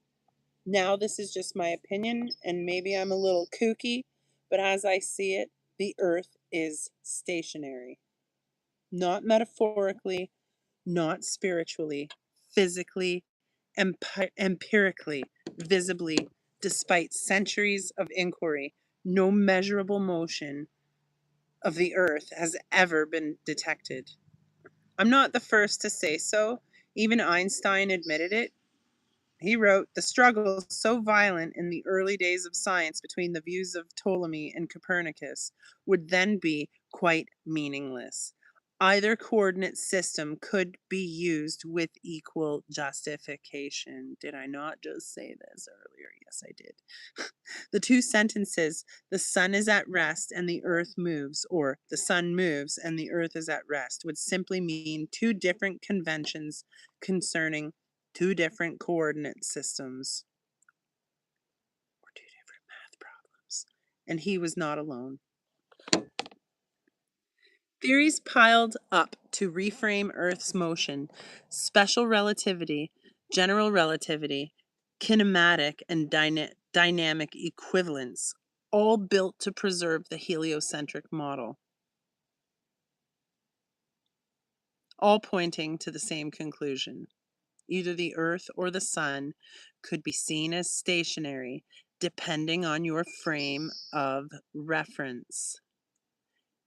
Is that some kind of theoretical sleight of hand? Because if the Earth is truly stationary, not spinning, not orbiting, not flying through space, then our entire cosmological narrative collapses. A central, unmoving Earth, as described in Scripture, is not a mistake. It is a design. And they couldn't have that, the voice murmured. No, I said, because if the Earth isn't what they say, then neither are we. I learned about dark matter, dark energy, and curved space-time. Black holes, concepts no one has seen. They say Earth has a molten core generating a magnetic field, but no one has ever been there. The deepest we've dug is 8 miles. Beyond that, it's just a speculation. And the oceans, they're cold. Shouldn't they be boiling? Sounds precarious, the voice said. You have no idea, I replied. Between genuflecting at mass and drifting off between the pews, I began questioning the beginning, the real beginning, because the stories didn't line up. Creation and creator on one hand, Copernicus, Newton, and Einstein on the other. They spoke of invisible forces and infinite space, of spinning spheres and floating oceans. They taught us to believe in things we cannot see, to trust equations that explain away the mystery of the stars. And while I do not have a degree in astrophysics or a telescope in my backyard, I do have something else.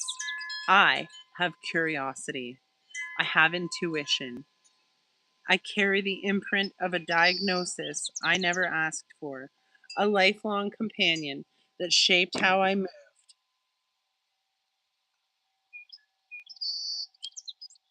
through the world. I know what it means to live under a sentence written by someone else. I know what it means to be told what is real and final and unquestionable, except it wasn't final, because what I was told once diagnosis later becomes something else entirely. The words changed. The explanation shifted.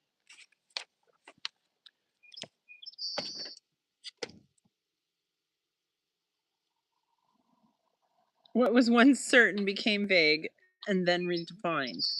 I was left holding a moving target, and it made me wonder, will I ever be able to land on one thing? Will any of us? Is truth something solid and fixed, or is it more like a tide ebbing and flowing as new layers of reality are uncovered? How does one keep up with a body that keeps changing, a vessel that evolves, falters, and sometimes surprises even the experts? How does one navigate a world where authority speaks with confidence only to revise itself later? Science is not the truth. Science is the process of finding the truth. When science changes its conclusions, it did not lie, it just learned more. And maybe that is what I'm doing too, learning more, asking again, refusing to settle. Because if they could be wrong about my body, what else might they be wrong about? I want to know where we came from, not according to textbooks or televised experts, but according to the living evidence of this earth, this sky, this body I inhabit. I want to understand what we are really standing on, why the stars move the way they do, and why ancient cultures described a world so different from the one we are told exists. I want to get to the bottom of it. Not just the root of my condition, but the root of everything. The origin story, the structure, my structure, the reason behind it all. And maybe I will never find a perfect answer. Maybe none of us will. But I have come to believe that the search itself is meaningful, that there is something sacred in not turning away, in keeping the question alive. Because maybe the questions themselves are holy, and maybe the real diagnosis was never just about my muscles. Maybe it was about the system I was born into, and the quiet voice inside me that never stopped asking why, and the voice whispered with appreciation, "Thank you." So good! So good, so good, so good. What's good here? All right.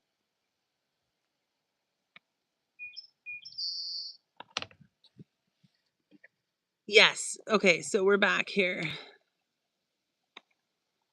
Roger, the guy in the short, is Sonny. Um,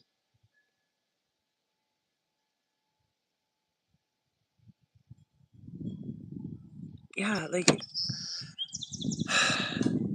I'm not. I I thus far have this is as far as I've read in the book yet. I've reread some things because like I will probably reread again a bit from today. Um, but this is like I'm reading this fresh now to you guys, so I don't I can't entertain globe theory. I can't. But do I conclude on everything I know about where I don't live?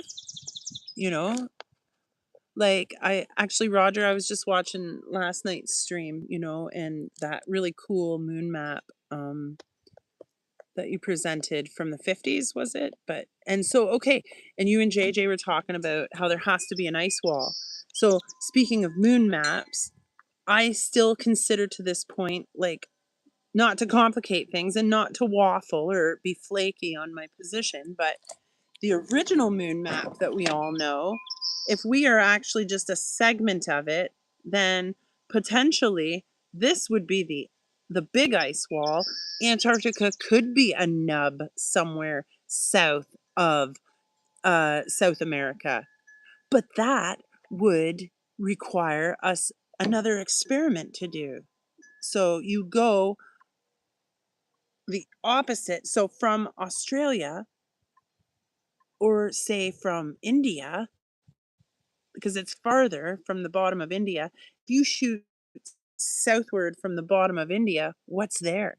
That part of a circle of what we call Antarctica? Or is it the shore of yet another land as a result of there being more land? So, I mean, I have a Gleason's map on my wall for reference, for a visual, but it still potentially could be both.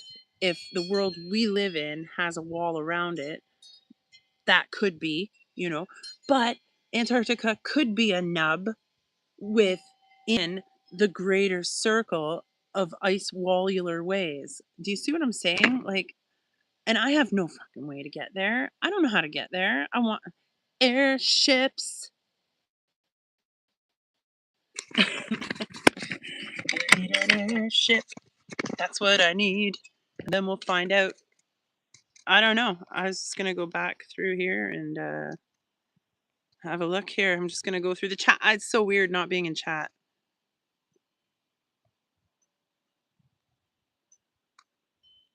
Like Romer's work, I just end up with questions.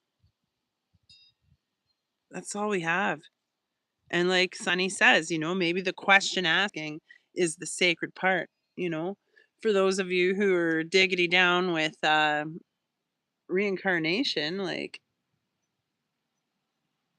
if we're here to learn, then why would you ever really find anything out? That would negate the whole process, right? So how do we where the heck is the camera on this thing?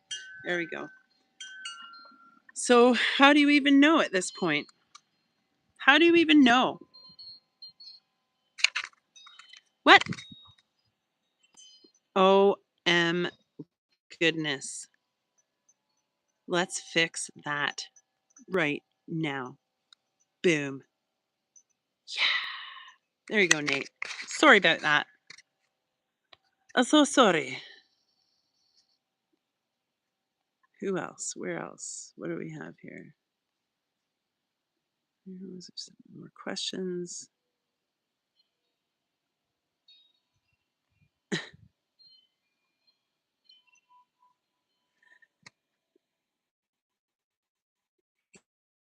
Yeah, funny enough, I did really good in school. That is to say, I did very well. But guess what subjects I innately resisted learning? Take a wild guess. What two subjects did I just go, "Ugh, I don't care. This is stupid." It's like I could feel it in my bones. Anybody? Anybody?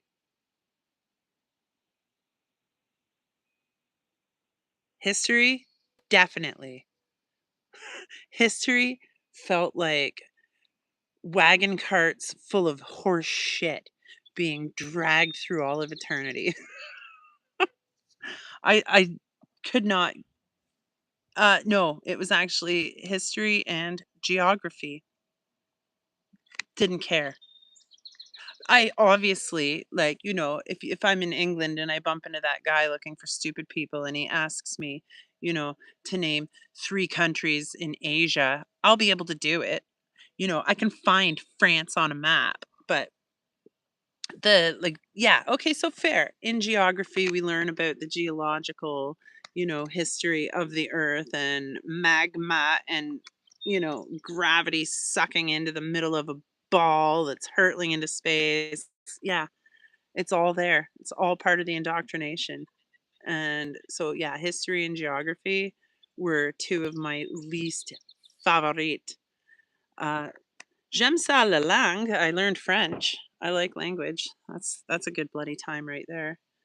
And art and music. Those matter. They should.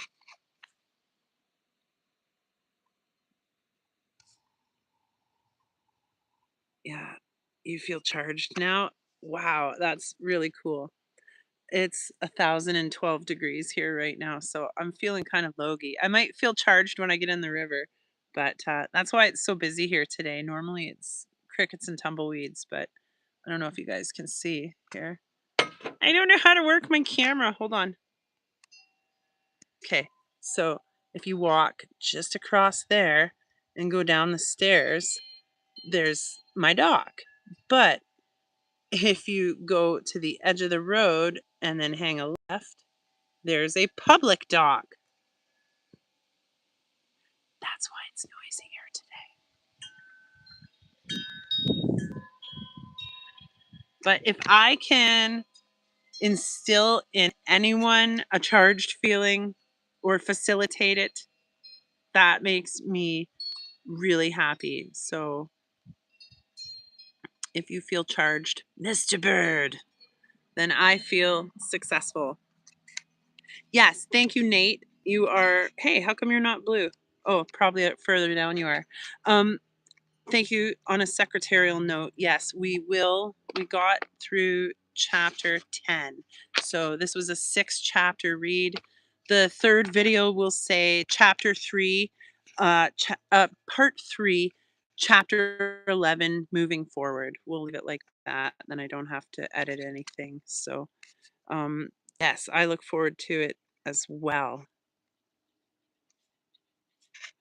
No, globe theory, that's what he was saying, like, the mystery of space and, the conquest of life after death. I'm like, okay. Space for me was hilarious fun, but not because I felt like, oh, I'm closer to God the further into space I go. Not because of that. Space was a fun time for me because it scared the fucking shit out. It was, it was thrilling. It was adrenaline. It was like, could you imagine, like playing Nicky Nicky Nine Doors, running away. Ah, I touched the door. Ah, I saw into a nebula. Ah, I didn't really get that. That to me is almost silly, but we'll see. Let's catch up here on the chat.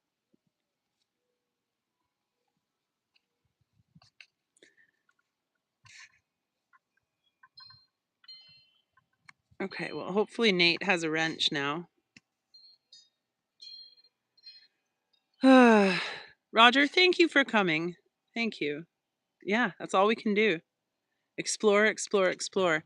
In the theory of oneness, Racer, you have always been here. We have always been here. We have always been one, And I think people who recognize that come together. That's how come all us weirdos hang out.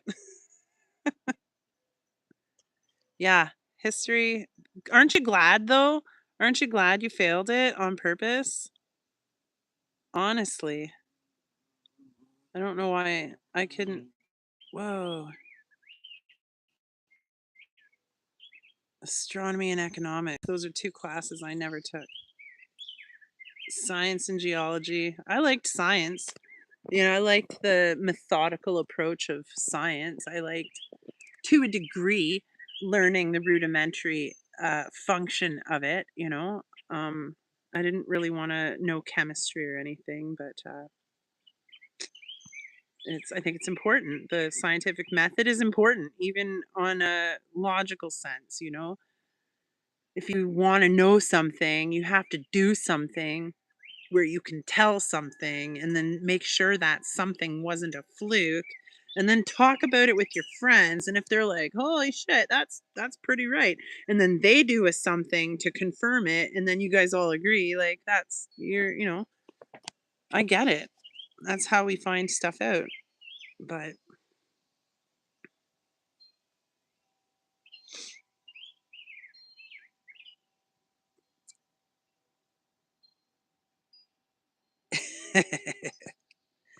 yeah, thank God for Windows and boring classes.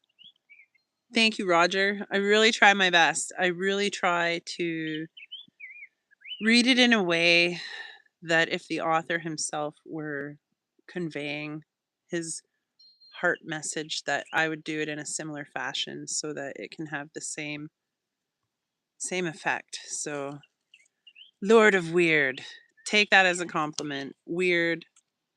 Oh, speak of the man himself. Sonny, thank you so much for this book, for these perspectives, for writing it in such a way.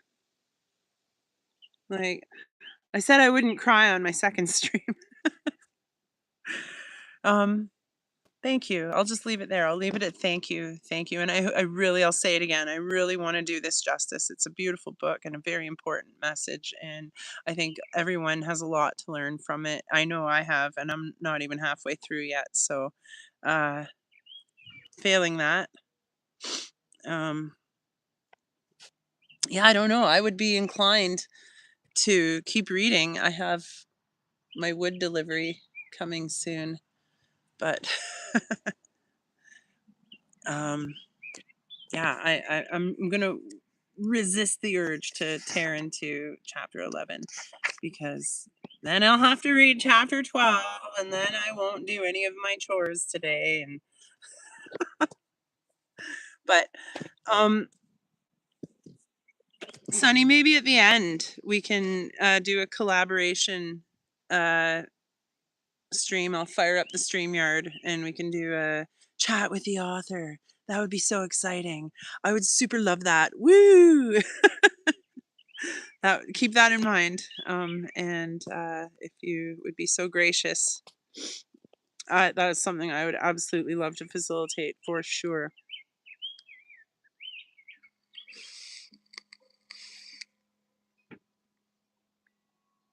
Soups! Soups! You're late. You're late for a very important date. Just in time, though, for the discussion part of today's show. This is where we read six chapters of a fabulous book and then discuss it.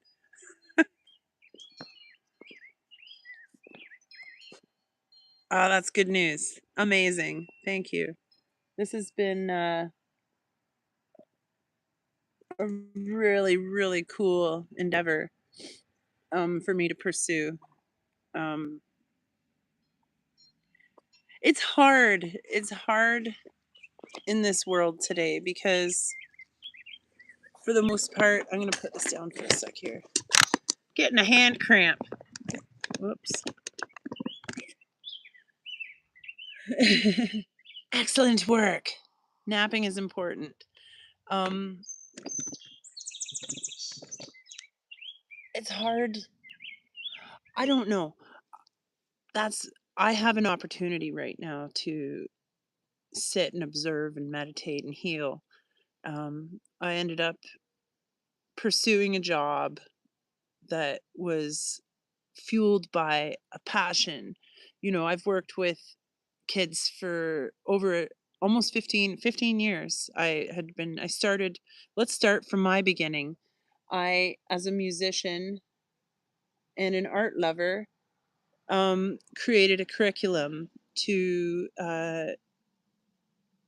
support foster children in group homes. And I would, between offering respite to the parents and just general help, I would integrate my knowledge of music into these children's lives because A, they were in chaos. B, they weren't coming from environments where people cared about instilling knowledge in young minds. So, on a bonus, they were probably way less indoctrinated than most of us growing up. But on a sad note, they didn't have opportunities to follow their own inner voice. So, I taught children how to play the ukulele. I taught children how to play the guitar. I taught children about what harmonies were, how to sing in harmony with each other. I had uh, some of the younger lads who were too cool for choir. I brought in my 4-track recorder and taught them, rhythmic beats, and would lay down tracks and encourage them to write poetry, or as the kids are saying, spit lyrics. you know I tried to offer them a platform where they could work through their potential, bring it to fruition, and go, oh, I did that. Okay. And the same with art.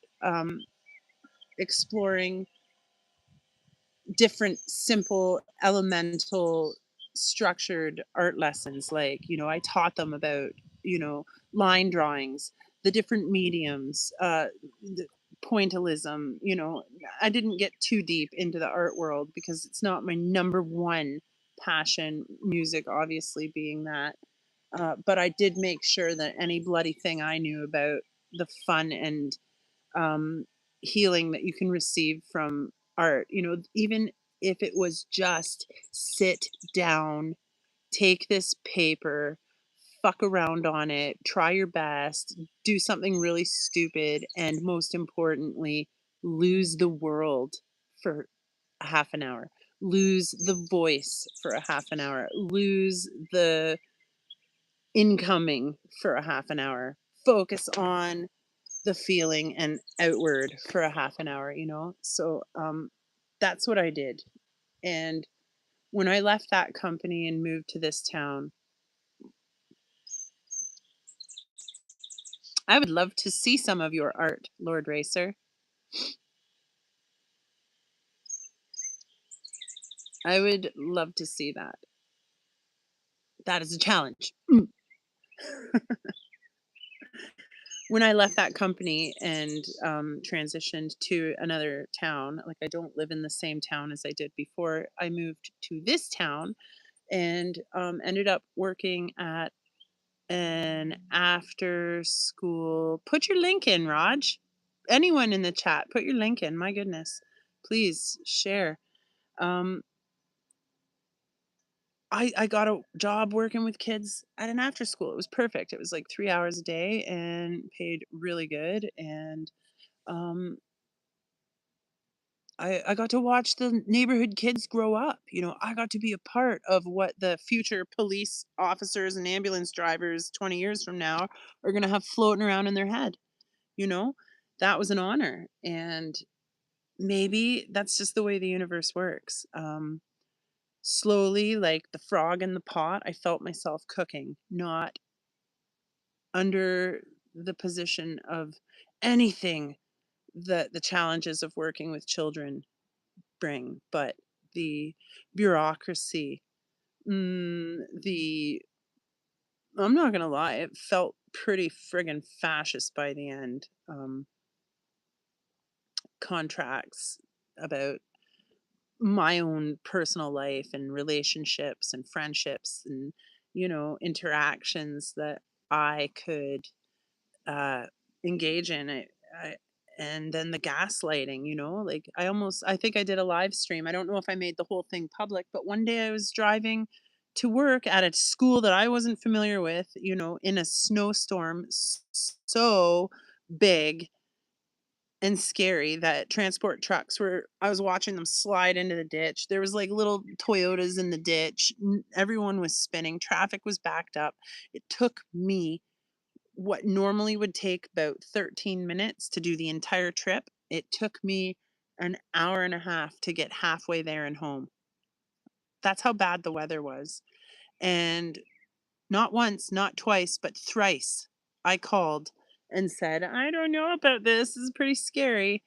And I was told like, "Oh, just keep going. Just keep driving." And I'm like, "You know what? I think that was the beginning of the end for me because guess what? I work with children and I work in an industry that is reliant on caring, okay?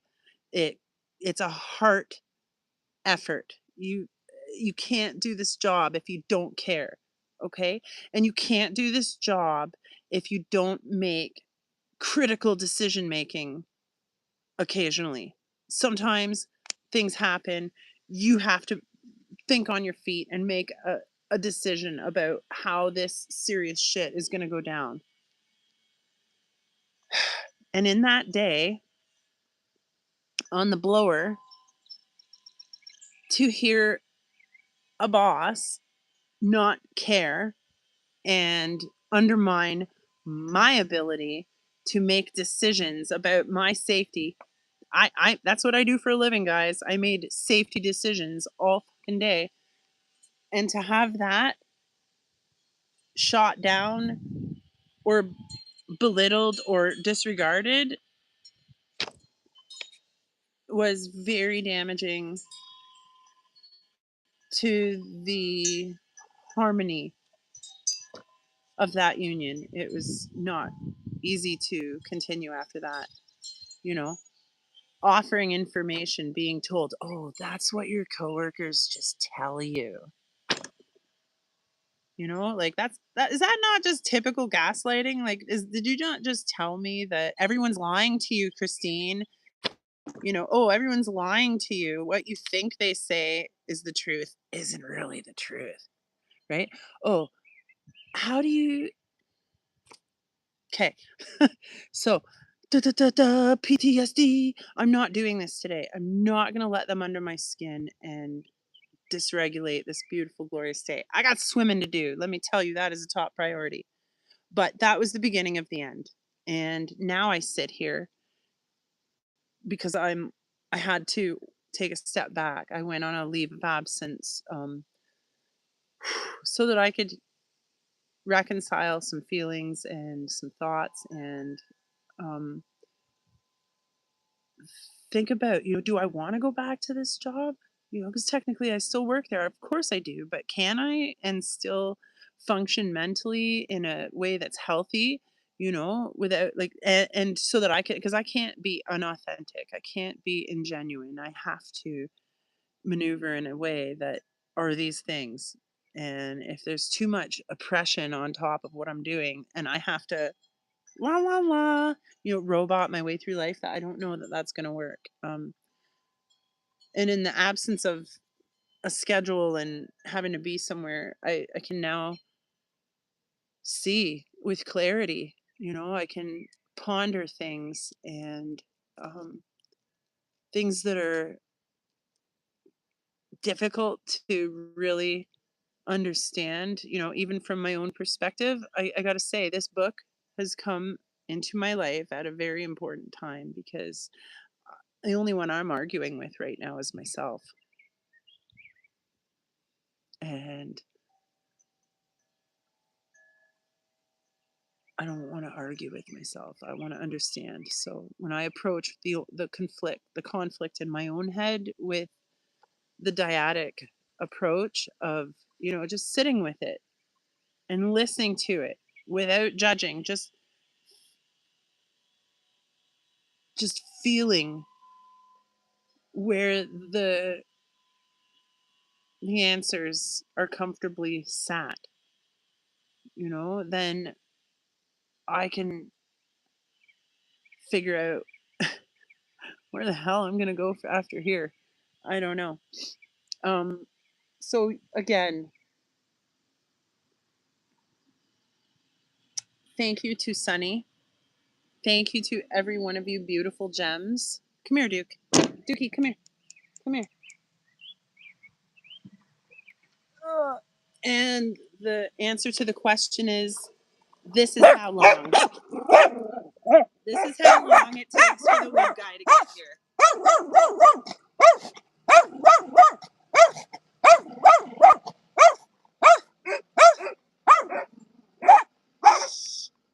Stop it.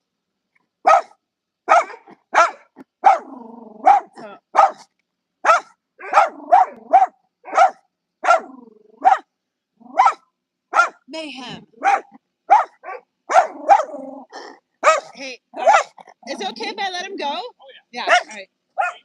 What an arsehole.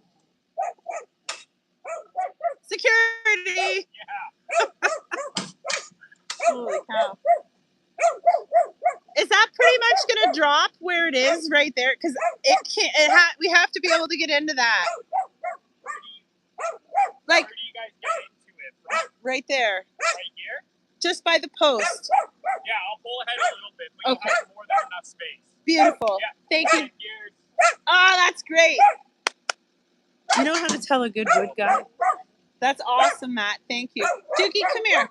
You need to say hi. What a jerk. Hey, come here.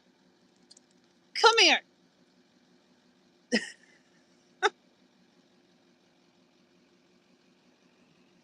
Came for the story, stayed for the wood delivery. It's actually pretty cool. You guys want to see this?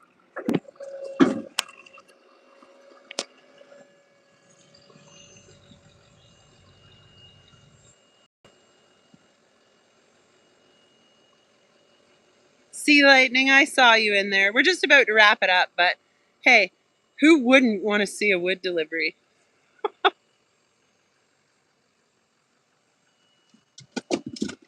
Now, that big circle in there, this is a good wood guy because I needed a stump to chop on. So no problem. That is going to be the chopper of... Woo!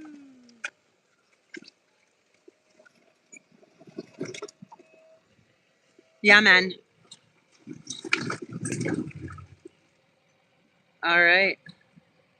That was a fabuloso. So that was the first 3 chords. That's the second 3 chords. We'll need about 3 more to survive the winter here. And yeah. Anyways. I'm going to cut it there, guys. Thanks for joining me. Don't forget to hit that like, and we will tune in next time for chapter 11. Okay. Talk to you soon. Or we'll just leave it running because I don't know where it is. Okay.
Well, three of you are hardcore.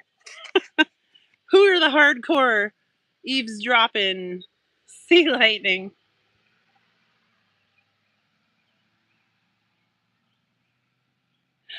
Yeah, there he is. All right. I'm gonna tell you the black flies are super afraid of the dragonflies. Soups.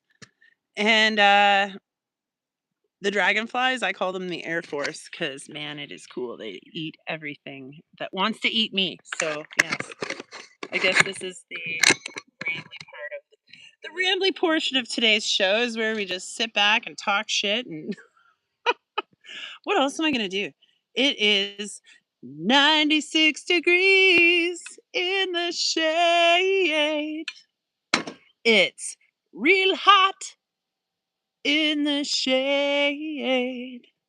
So yeah, I got a lot of wood to pile. That ain't happening today. That is not happening today. I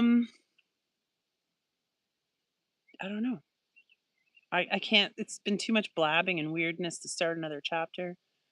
I love every one of you so much. I'm reluctant to end the stream. I am willing to entertain any more subjects that are worthy of discussion. If anyone is interested in that, failing that, I might just go for a swim.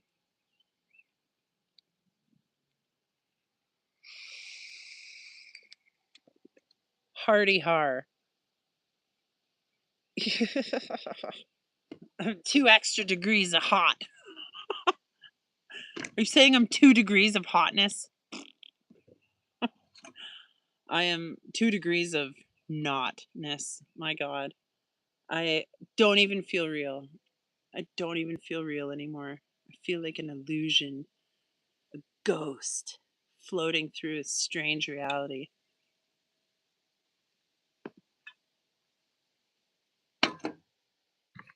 Well, if I click the link, it'll end the stream, but just email it to me, and then I'll watch it. All right.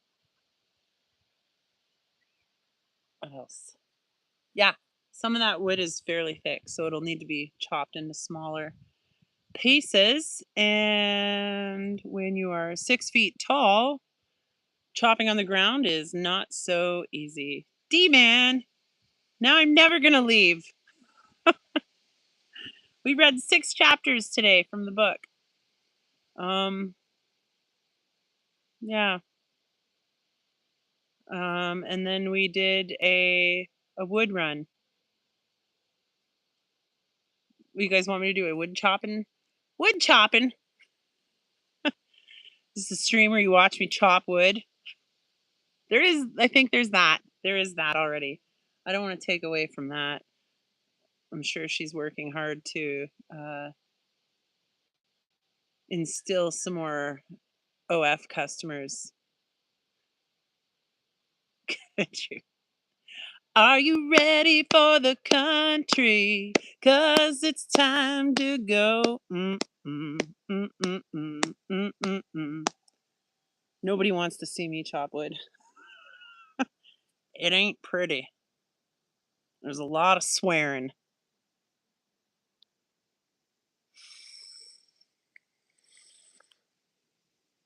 Ugh. What's new, D-Man? Can I add someone in the middle of a stream? Is that a thing? Can you do that? I'm on my mobile.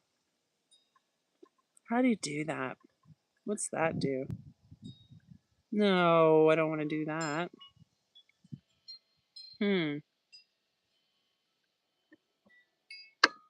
Yeah.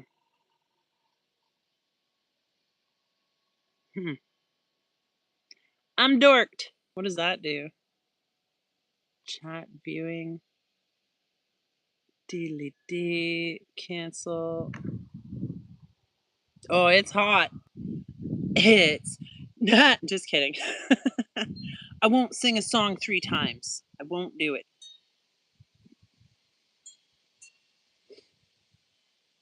Wow. I saw Neil Young at Molson Park in Barrie, Ontario.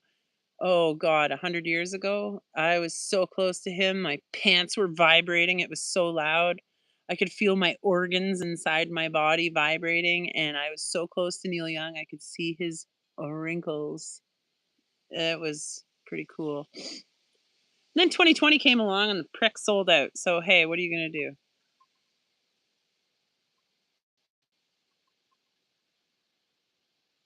Yeah, most notably Neil Young. Who else? Um,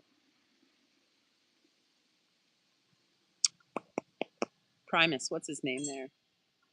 Oh, he sold out. Got together with John Lennon's kid and then told everyone they were conspiracy theorists.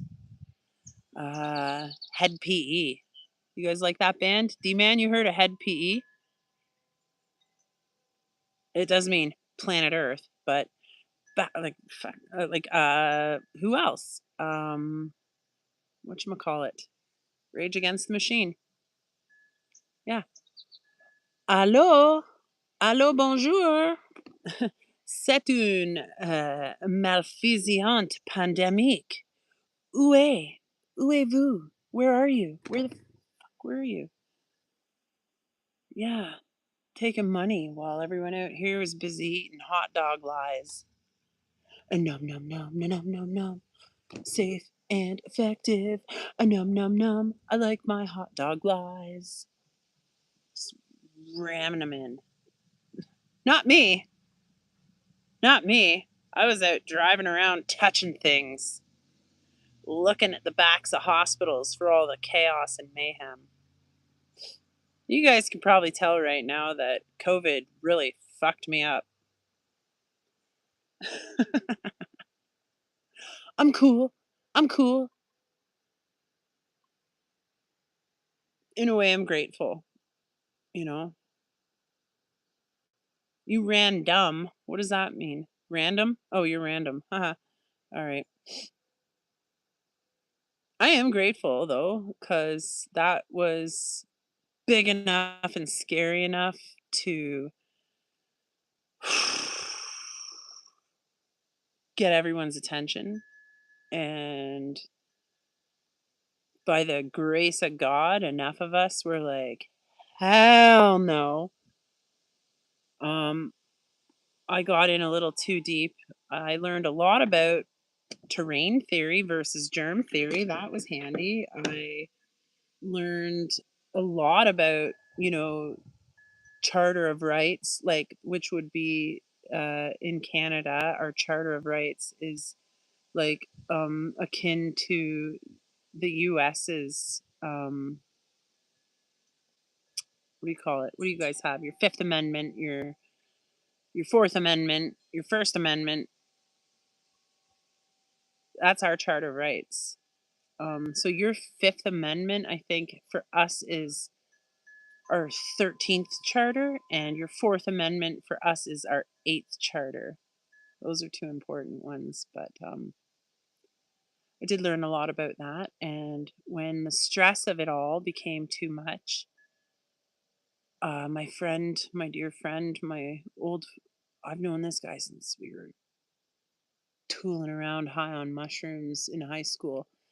He was one of the seers as well and was researching everything. And he said, um, "Hey, B," he said, "Oh, Heron, I see you're losing your mind. Are you tired of researching medical and, you know, medical information and lawmaking information? Well, here's something. Why don't you try and debunk these guys?" And I went, "Flat Earth? What's all this then? Hmm, hmm. You just give me 24 hours, buddy. I'm going in hard. I will shut this down. I will come out the other end and you guys will all look." And nope, not that one. And you just wait. I swear to God, I just need 24 more hours and I will prove you. Oh, wait a minute. What's that? And, okay. Yeah, I was just hold on. I'm not done. And here I am. And thanks to that, I met all of you beautiful people, which I am grateful for in many ways, in many days. So, what are you going to do?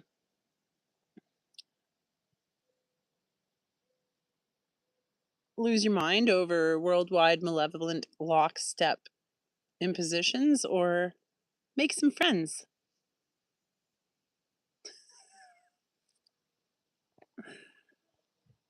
I mean, clearly I'm proof you can do a bit of both.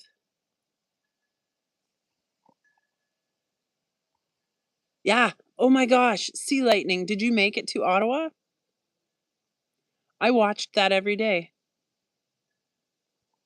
Yeah, I watched that every day. I watched, there was a handful of live streamers that went directly to Ottawa and, walked around and showed how kind everyone was being and how, generous everyone and courteous and considerate everyone was being. And um, then they were also filming the CBC, who is like Canada's BBC, or like, I guess, America's ABC. Yeah, those pricks. We had people on the ground with their humble little iPhones and, what do you call them? Stabilizers, walking around in battery packs, freezing their asses off because it's February in Canada. Like some days were minus 21, which at that point, Fahrenheit is pretty much the same. So, but then we saw the people filming the filmers. Okay. When you see the live streamers filming the CBC could point their camera that way and show 50,000 well behaved, kind people, or they can tilt it this way and film the 50 paid actors they got there to look troubly and cause problems. Like, that's how I figured out the lies. So, you know, um, who were some of the ones? It was the Ken Continuum. He was one. You Ottawa Scotty was one of the live streamers. What's that little guy? He's in, his specialty was litigation, and he inevitably moved to Florida. Yeah, the Nazi flag guy. That's all bullshit. None of that would have went down. People were working together.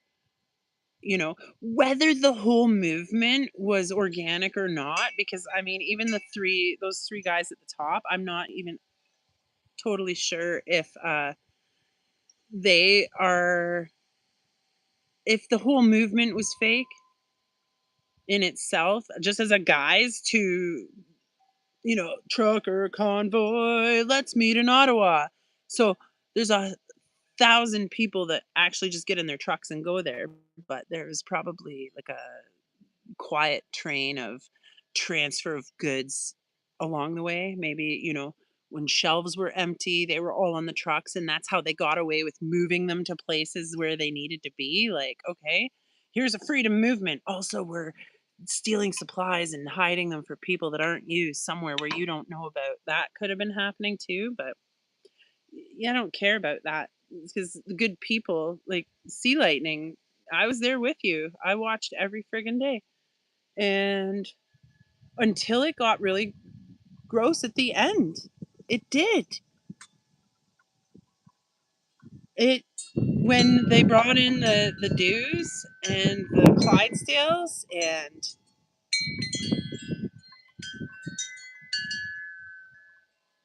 I'm sorry, I really probably shouldn't talk about this because it's just I should be talking to a therapist right now about this, but I saw someone I saw a live streamer who had just turned his camera back on after puking because he was filming the Clydesdales attacking peaceful protesters standing, not doing anything, and the Clydesdales, they were pushing the line of people back. And notably, in Canadian news, anyways, we were privy to the fact that an Indigenous woman wearing a red jacket, driving one of those little donut mobiles, what do you call them? Mobility scooters, she got knocked over. Okay, the scooter went flying or whatever, and they covered that in the news. But what the news didn't cover, shockingly enough, you'll find out, you guys are honestly, thanks, Soups. Um, so back to the original point of the story was the live streamer turned his camera back on after he got done vomiting because he watched one of the Clydesdales crush a man's head. And we didn't see the crushing, but they showed one picture of this gentleman face down. And if I hadn't seen the live streamer and how affected he was, I wouldn't have. And because he said he was the only person that told us what actually went down with that man in the brown jacket. It's like a Carhartt kind of jacket with the like really thick linen, but and then like material on the collar. He was face down. He had his head crushed by one of the Clydesdales.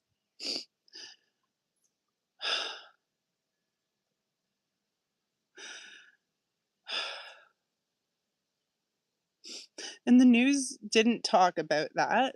The news didn't announce that. They repressed it, they hid it, they let out enough of it where they quietly and for 5 minutes acknowledged that he was one of the guys that got knocked over when this lady who got hurt. Meanwhile, this guy's face was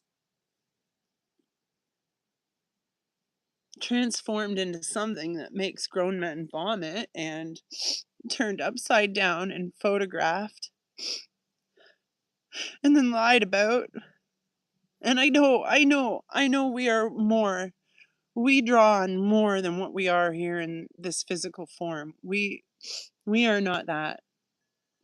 We are much more than just the summation of our bodies, but it wasn't so much the death of that man. It was the murder of truth that day.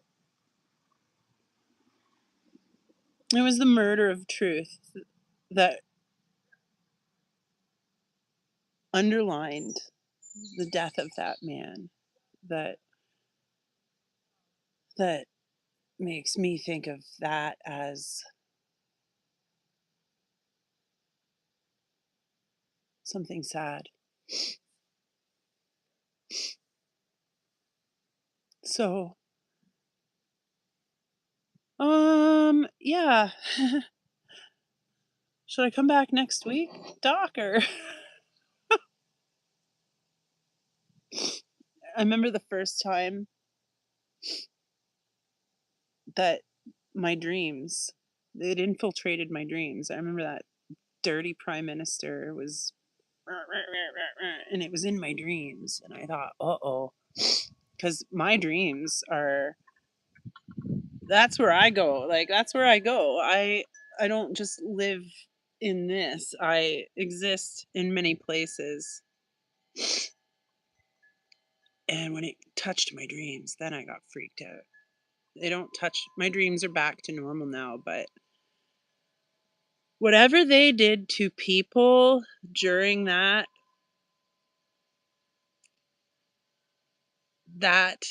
malevolent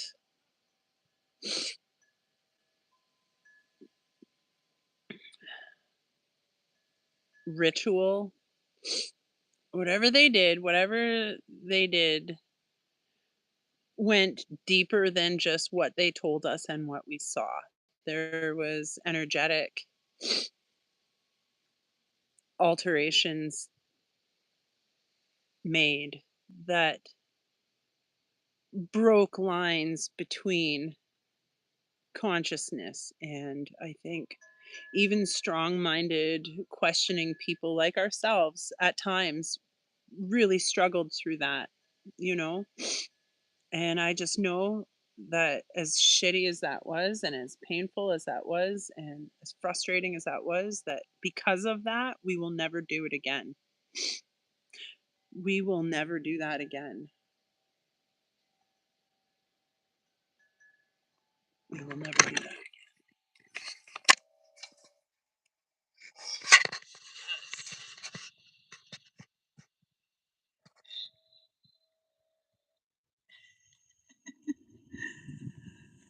I was just saying the other day,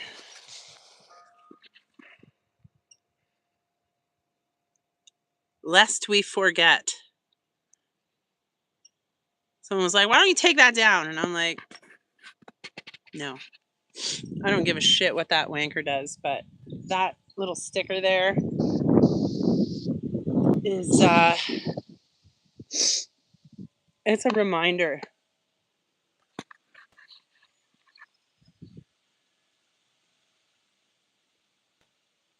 Never again.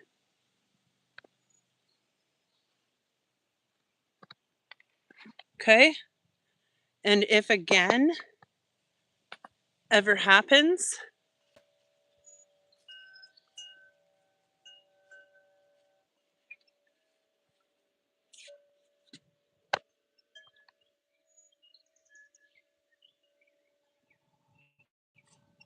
okay?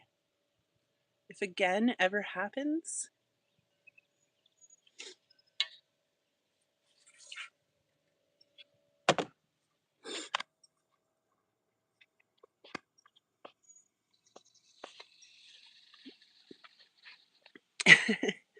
and don't forget your torches.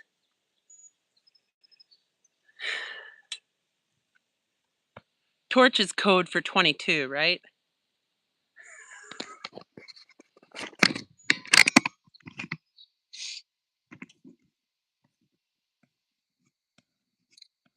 I'm going to try and honor every single one of your comments here.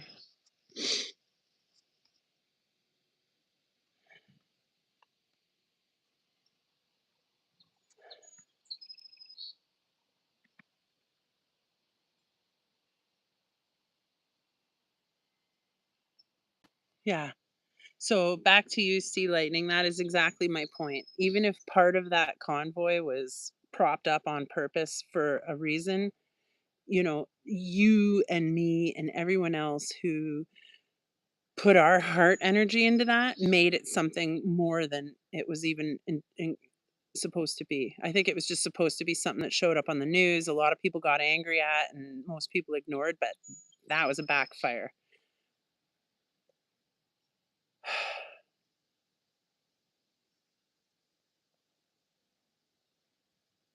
Yeah, I mean, I don't know.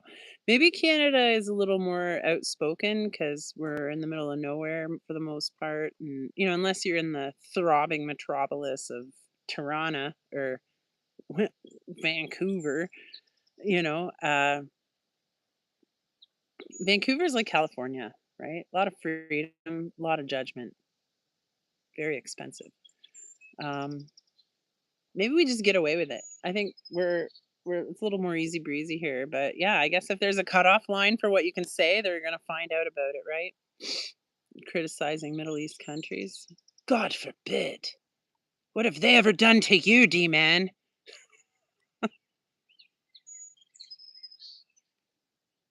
Yeah, I was shopping one day and just saw a truck with, something on it regarding, the convoy, and I wept like a baby.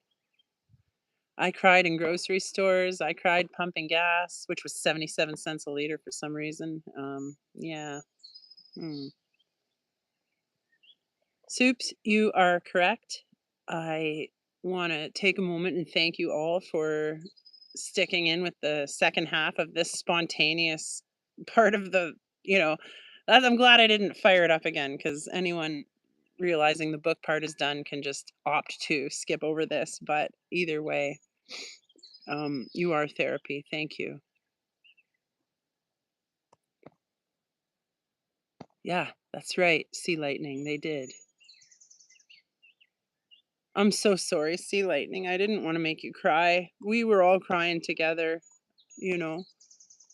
I watched every live streamer available. It was an obsession, I was showing it to people and because the government is out of control, D man, you are correct. It is a problem everywhere. They're all in fucking lockstep. Yeah, mind control. Nate, you're bang on. And Soups, you are correct. This is a very difficult place to be an empath in. Don't turn off your feeling though. You know, don't sully who you are to fit into madness. Yeah. Yeah. Sea lightning bang on. It it got real ugly at the end and like I had to take time off work just to or pardon me, not take time off work. I had to take time off life. I didn't leave the house for like 3 days cuz it was so fucking depressing, but yeah, and Trudeau.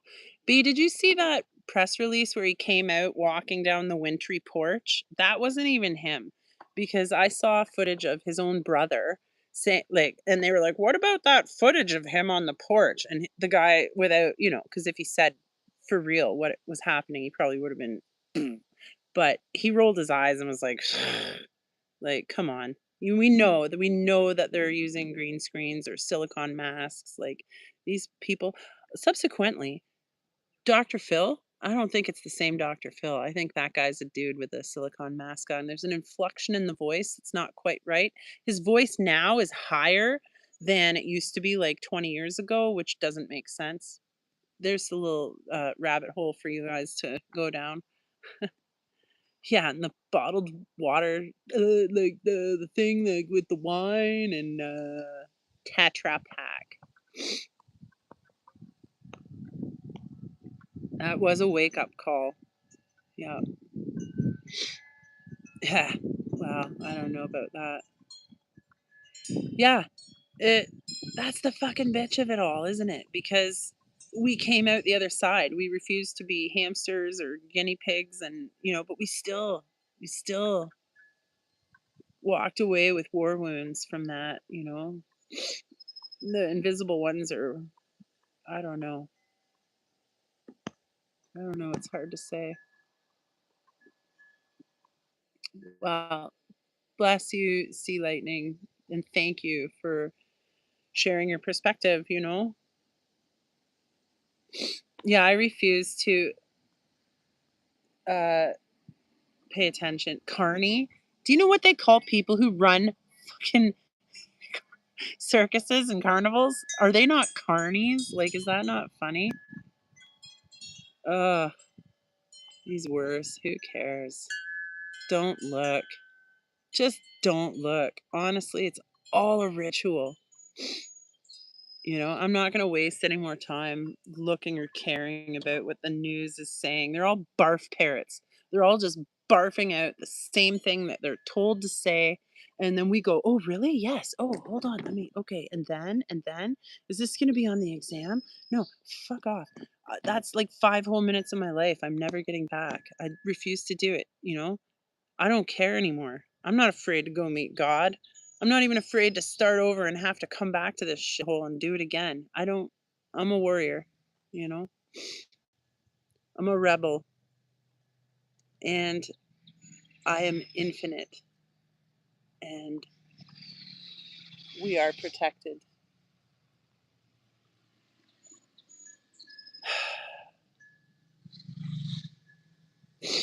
Nobody hates Mikey, Sea Lightning.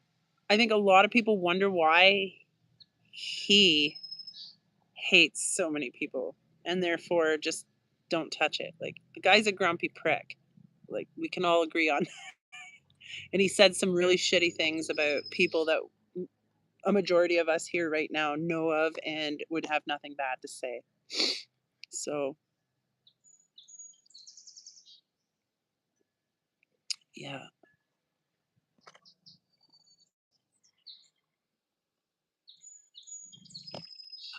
that's me caught up on chat. So, we're all here. We are all living an experience, it's like that Grateful Dead song. Uh, Wake up to find out that you are the eyes of the world. It's just an experience, right? And anything you procure here, you can't take with you, anyways, except maybe knowledge, maybe the vibrations of love.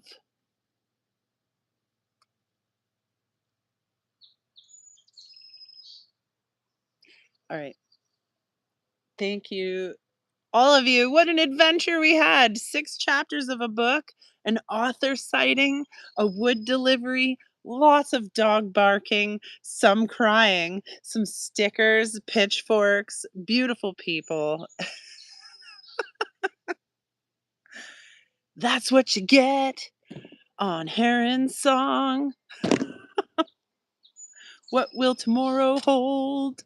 What hat will I wear? Um, yeah, thank you. This has been really pleasant and very healing and therapeutic. So thank you again. I think I've thanked everyone 3 times. This one's for real. You know what? I'm just blaming D-Man. The guy shows up. You're like, well, you can't go now, right? It's like you put down another plate and you wait for him to eat because that's what you do. It's what you do for the people you love. All right, my friends. Nate, you are solid. You have been here from the very beginning. I don't know what else you plan to do with your day. I hope it's exciting. I hope it is sunshine filled. I hope it is hope filled. I hope, yeah, he is a superhero. He's a, some people are lyrical genius. He's a clerical genius. What did they say? Well, take it, D-Man. In 1972, that company was actually formed by a gentleman named. Da, da, da, da, da. He knows everything. Thank you. And thank you all. We'll do this again because I got time. But I'm going to go for that swim. So thank you. Have a fabulous rest of your day. Everybody, I I have so much gratitude in my heart. Thank you.